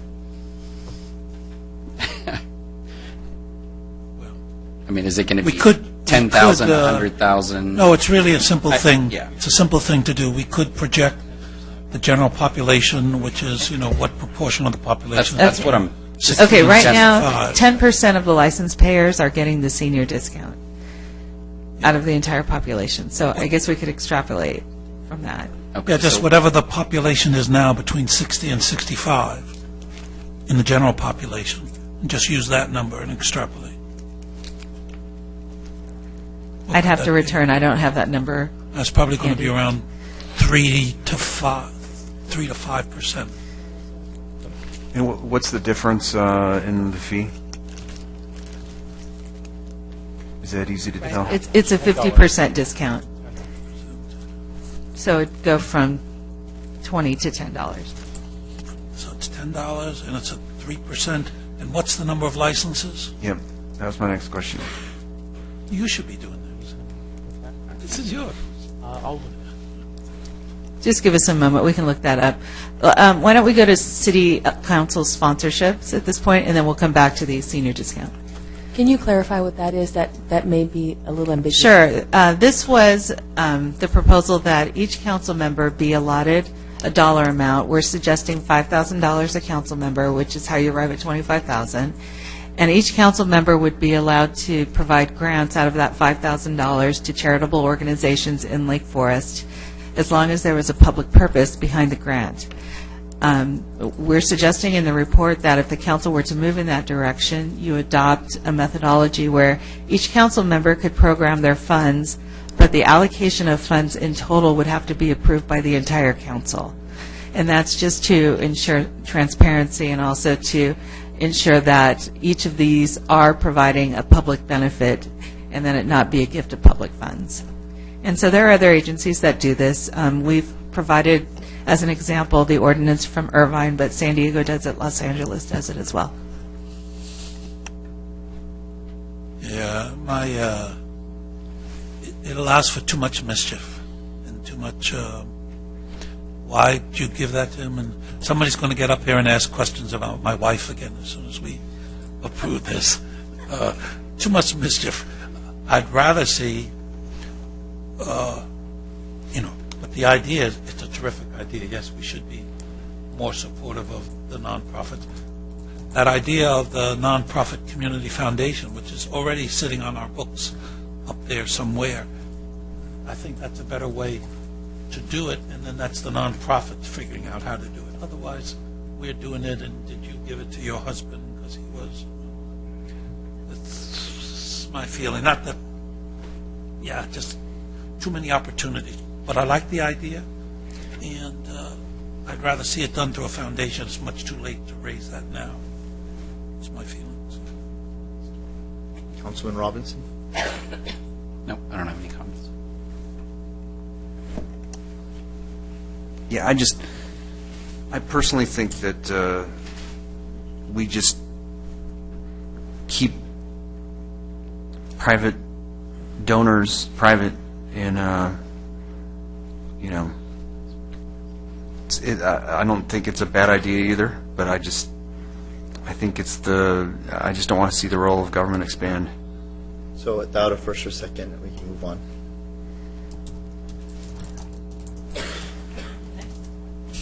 Your next item is an entry monument sign as you enter on Lake Forest. And I believe Mr. Wheeler has some information on possible locations for that.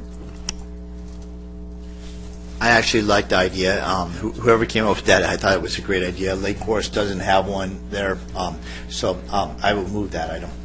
I'll second. Okay, before you take a vote, we'd like to give you a little information about placement. I'd just say staff had a chance to go out there and look at it. I believe in the original conversation the council had, the direction was between Rock Field and the freeway. That's problematic. There's no center median to I think you'd have to do it put that on the east side of Rockfield. Correct. So it's a little farther back than you might suspect. There's still a center median in there, on Lake Forest, so we can do that there. There have been, I've seen Costa Mesa has some vertical signs which are very different. So if you wanted staff to explore that idea to try to fit it into a skinnier median closer, we could certainly do that and bring that back. Otherwise, we could do our standard entry monument sign in the center median. Don't they have one in Laguna Hills on El Toro? There's a few cities that have kind of done a It's tall, really attractive. linear one, and so again, staff could look at that. This doesn't include kind of hiring a designer to help us do that, but we can certainly do that. I kind of like it if we put Lake Forest on the pedestrian bridge we had to cross there. So, Mayor and members of the council, at this point, if you would like to take a vote on the 20,000, we could always come back to you later with vertical, not vertical at this point. Yeah, sure, let's leave it there, and we don't have to decide. I move item. Cast your vote. I'll re-second. That motion passes unanimously. All right, and then going back to the eligibility age, we'll go to our assistant to the city manager, Carlo Tomaino, who is way more awake than I am, so he's ready to answer your questions. Let's go, Carlo. Thank you. Good evening, Mayor and members of the council. I don't know if I'm more awake, but we'll see. So there are about 8,000 licenses that are annually paid in the city of Lake Forest. I think we'd have to do some very quick math, just some basic extrapolation to figure this out. The reason it's difficult to calculate is because OCAC doesn't keep age statistics on folks that are not qualified right now for the discount. So that's very difficult to determine. But if we said that 5% of the population of licenses is eligible times $10, that's about $4,000. If we thought it was 10% of the population, so 800 licenses times $10, that's an $8,000 potential fiscal impact. The $10 is because the discount is 50% of the license revenue. So that would be our guess at this point with very limited information. So we would suggest budgeting $5,000 for that, and we could always monitor and get back to you if we think we need more. And give a mid-year budget revision? Yes. Maybe we could ask for a quarterly one to track it. Just vote, Andrew. Just vote. It's after 10. Has there been a motion? No? Yeah, I'll move that item for $5,000. Second. Okay, it's been motion and second. Cast your votes, please.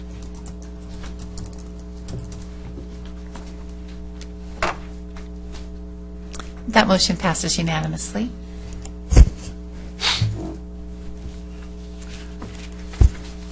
So moving forward, adding those items, as you see on the PowerPoint, is about $821,000 less the $20,000. We added 5, we subtracted 25, so about $800,000, which gives you a surplus. We'll just round that up roughly around $600,000 now, down from the $1.4 million that we saw at the budget workshop. So I think it's $590,700. Yeah, well, we can be exact. Mr. Neves, could you please go through that? We're not allocating the $500,000 to the upgrade of the park grass at this time. That's, no. That's in the CIP. Okay. This is just operating because none of these discussion items were involved in the CIP. Okay. So is that ongoing? There is 137,000 one time. So everything's ongoing except for 137,000. So there's $38,000 ongoing, and then there's 117,000. Do we want to make a vote on this all in one? No, we'll bring this back to you on June 20th on the final budget. Thank you. We just want to give you an update at what the surplus is and what you've added. Now, are we ready for And the that general completes plan? this item. Thank you. That brings us back to item number 19. Agenda item 19, professional consultant contract award for the city's general plan update 2040 and authorization to commence the first phase of the general plan update, submitted by Director of Development Services.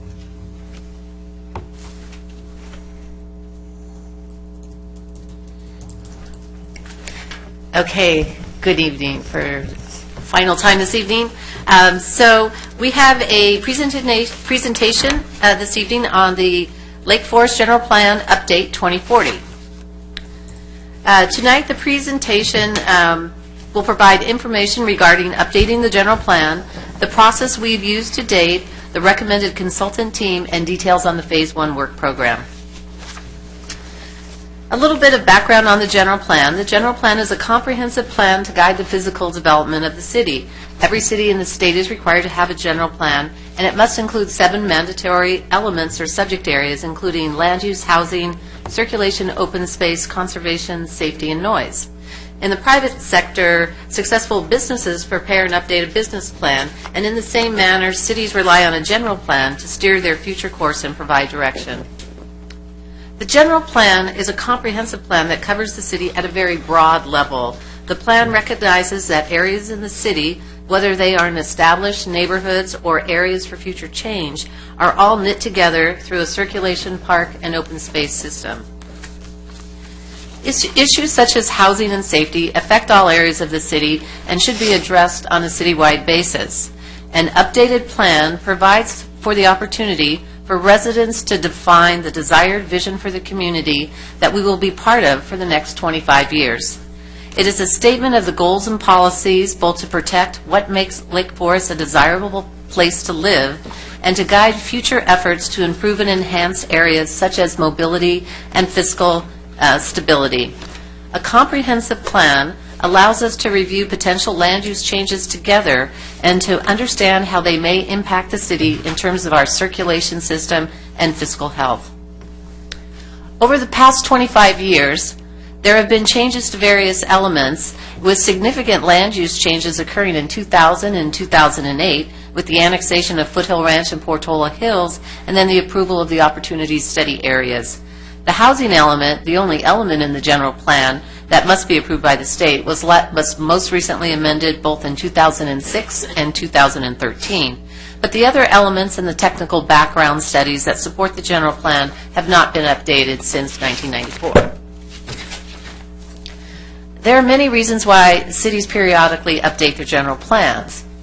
Change in the surrounding environment is a primary reason, and we have certainly seen many changes in the last 25 years in terms of technology, mobility, and governmental mandates. The development of the Spectrum area adjacent to Lake Forest has created new opportunities for much of South Orange County.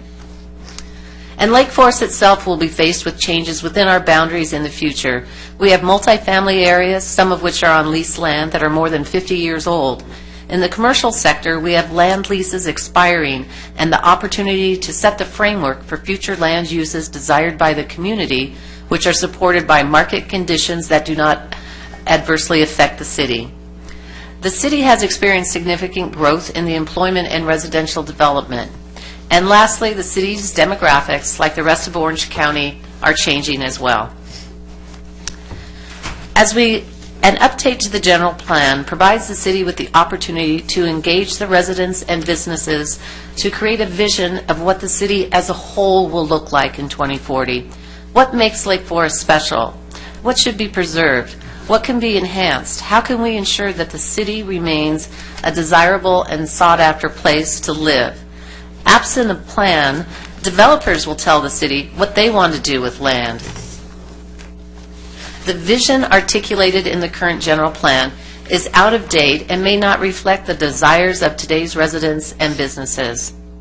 Through the update process, we'll prepare background studies that will detail future trends in business park, commercial, hotel development, and other sectors, and the updated information can be used to inform land use decisions. We'll also update our analytic toolbox, most notably the traffic and fiscal models, so that we can study and properly mitigate various land use changes. Importantly, changes can be looked at on a citywide basis and not as separate or isolated land use decisions.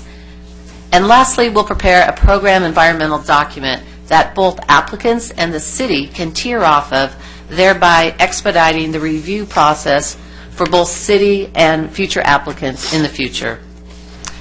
Absent a general plan, the city is left to react to projects that are designed to meet the developer's vision. Decisions may be made in isolation of each other, and impacts are studied on a project-by-project basis, perhaps without understanding the comprehensive changes to mobility and long-term fiscal health of the city. In 2010, staff gave a presentation to the council on the update process. And I'm sure you remember the wonderful video we showed at the same time. It's on the city's website. The chart on the screen was taken from that earlier staff report, and it depicts a three-phase process to update the general plan. The three phases are visioning and background studies, land use alternatives, and environmental review. Staff estimated a time frame of approximately 4 years to complete the project.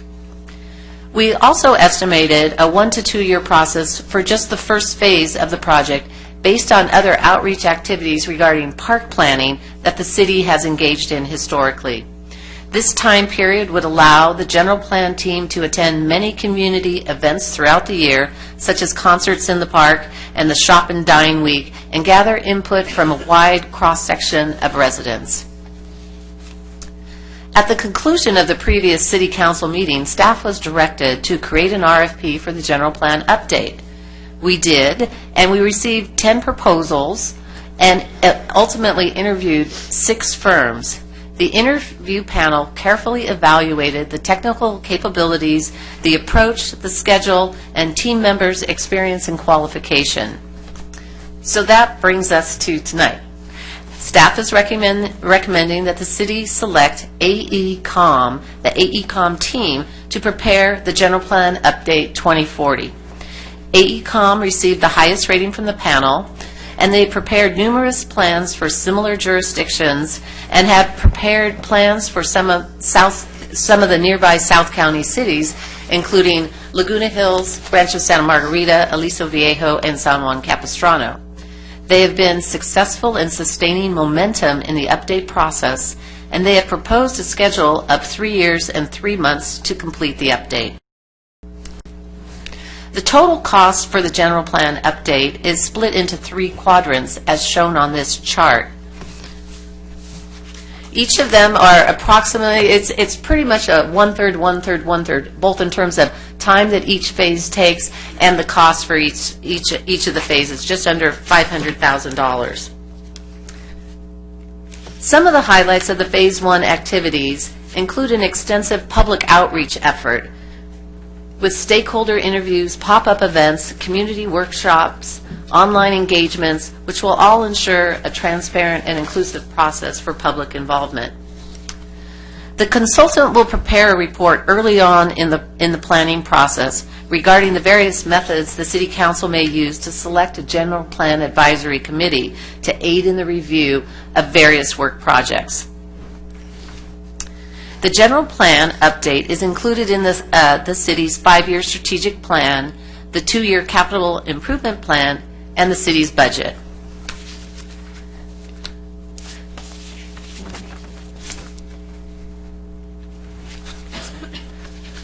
The recommended action is to award a contract to the firm AECom in the amount of, I can't read the number, here we go, $1,359,117 for preparation of the General Plan Update 2040 and to authorize Phase 1 of the General Plan Update in the amount of approximately $404,000.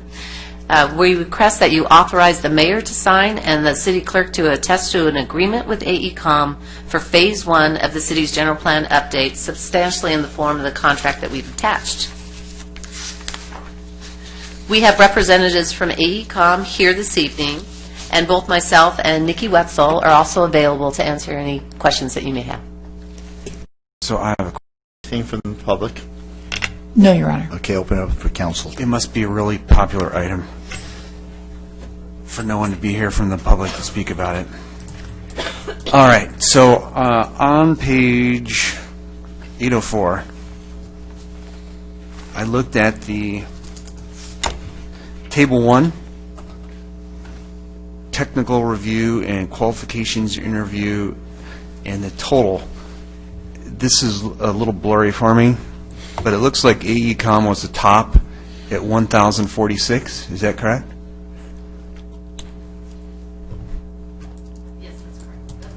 Yes, that's correct.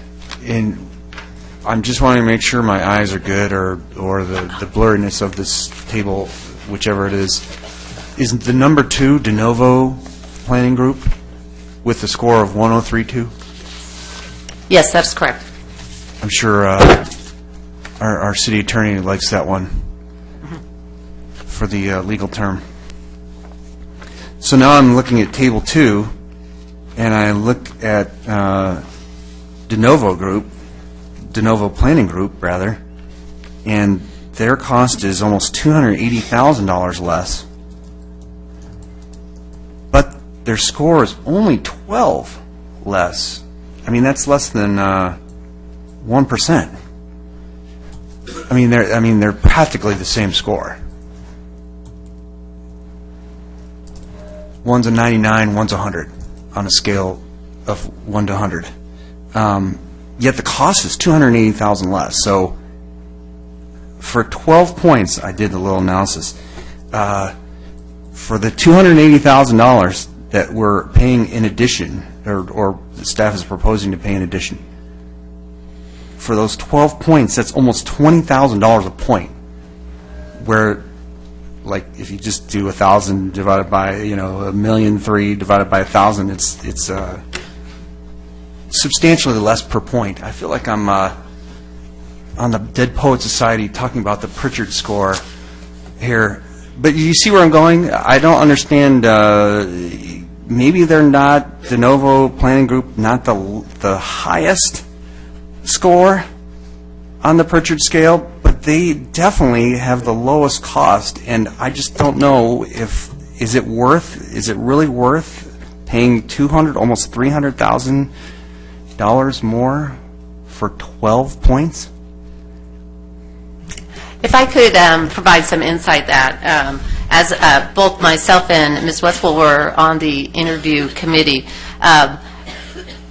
what we created when we showed the slide with the three things, with the three aspects of it, the visioning and outreach, the development of alternatives, and the environmental, that was a framework. So our RFP set forth a framework, and the different consultants had different ideas as to where you could go. So the scope of work amongst the consultants can be slightly different. In the proposals, we have an allocation of resources so we can more closely track where they're spending money or how much time or the involvement of the principals. So just looking at the dollar cost alone, there's a greater depth to that. As I recall, the De Novo group is primarily based in the Bay Area, although they recently established a 1 or 2 person office here. They had limited or no experience with South Orange County at all. One of the key differences between this and AECOM's proposal was one of the background technical studies was an analysis of existing greenhouse gas, and De Novo was proposing a completely different approach to the whole issue of sustainability and greenhouse gas, and that was to be completely silent on it. And we talked with our attorneys and felt that the city is at a greater exposure if we don't address greenhouse gas until we get to the environmental in phase 3 and then say, oh, here's some mitigation measures. It would look to the state that we never thought about important things like that as we developed alternatives and made our decisions, that it only came. And then I think one of the other differences was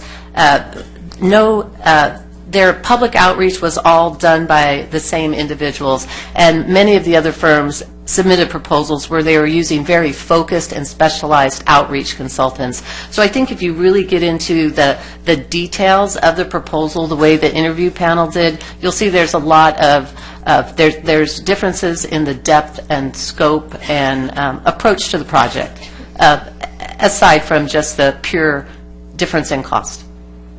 So I guess I would have expected if there was that large of a difference, if I'm understanding, you feel like there's a larger difference, I would have expected that to be reflected in Table 1 in the rating.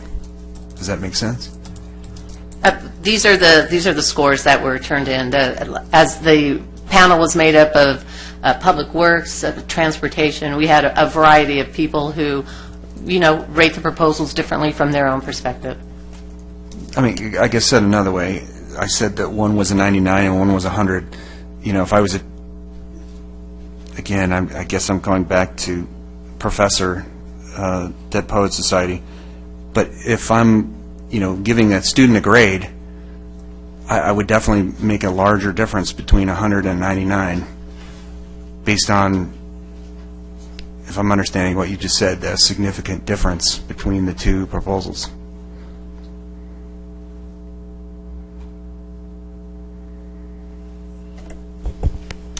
Mr. Mayor, first of all, we've hit the 10:30 mark, so I would like us to make a motion to continue the meeting. So I'll make that motion. I'll second that. Please cast your votes. Yeah, I'm going to vote no. That's a no vote. I just want to say why. Okay, go ahead, please. It's an important subject. It's a lot of money. It's a lot of time, and it's 10:30 at night. And we've been through a whole bunch of things. So if there weren't any pressing reason, I'm just not sure we're going to do justice to the topic by, throwing it in now. So I'll make a substitute motion that we table this and That was going to be my next motion, but if if there's no support for that, then I move to adjourn the meeting. Okay, great. Yeah. Yeah, I'll second that. Okay. All in favor? So, can I make a substitute motion that we postpone this? That what you want me to do, or can we just?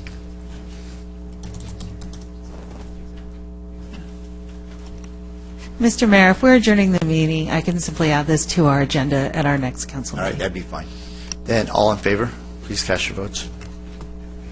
And put it on early, because it's such an important thing, it's to come late.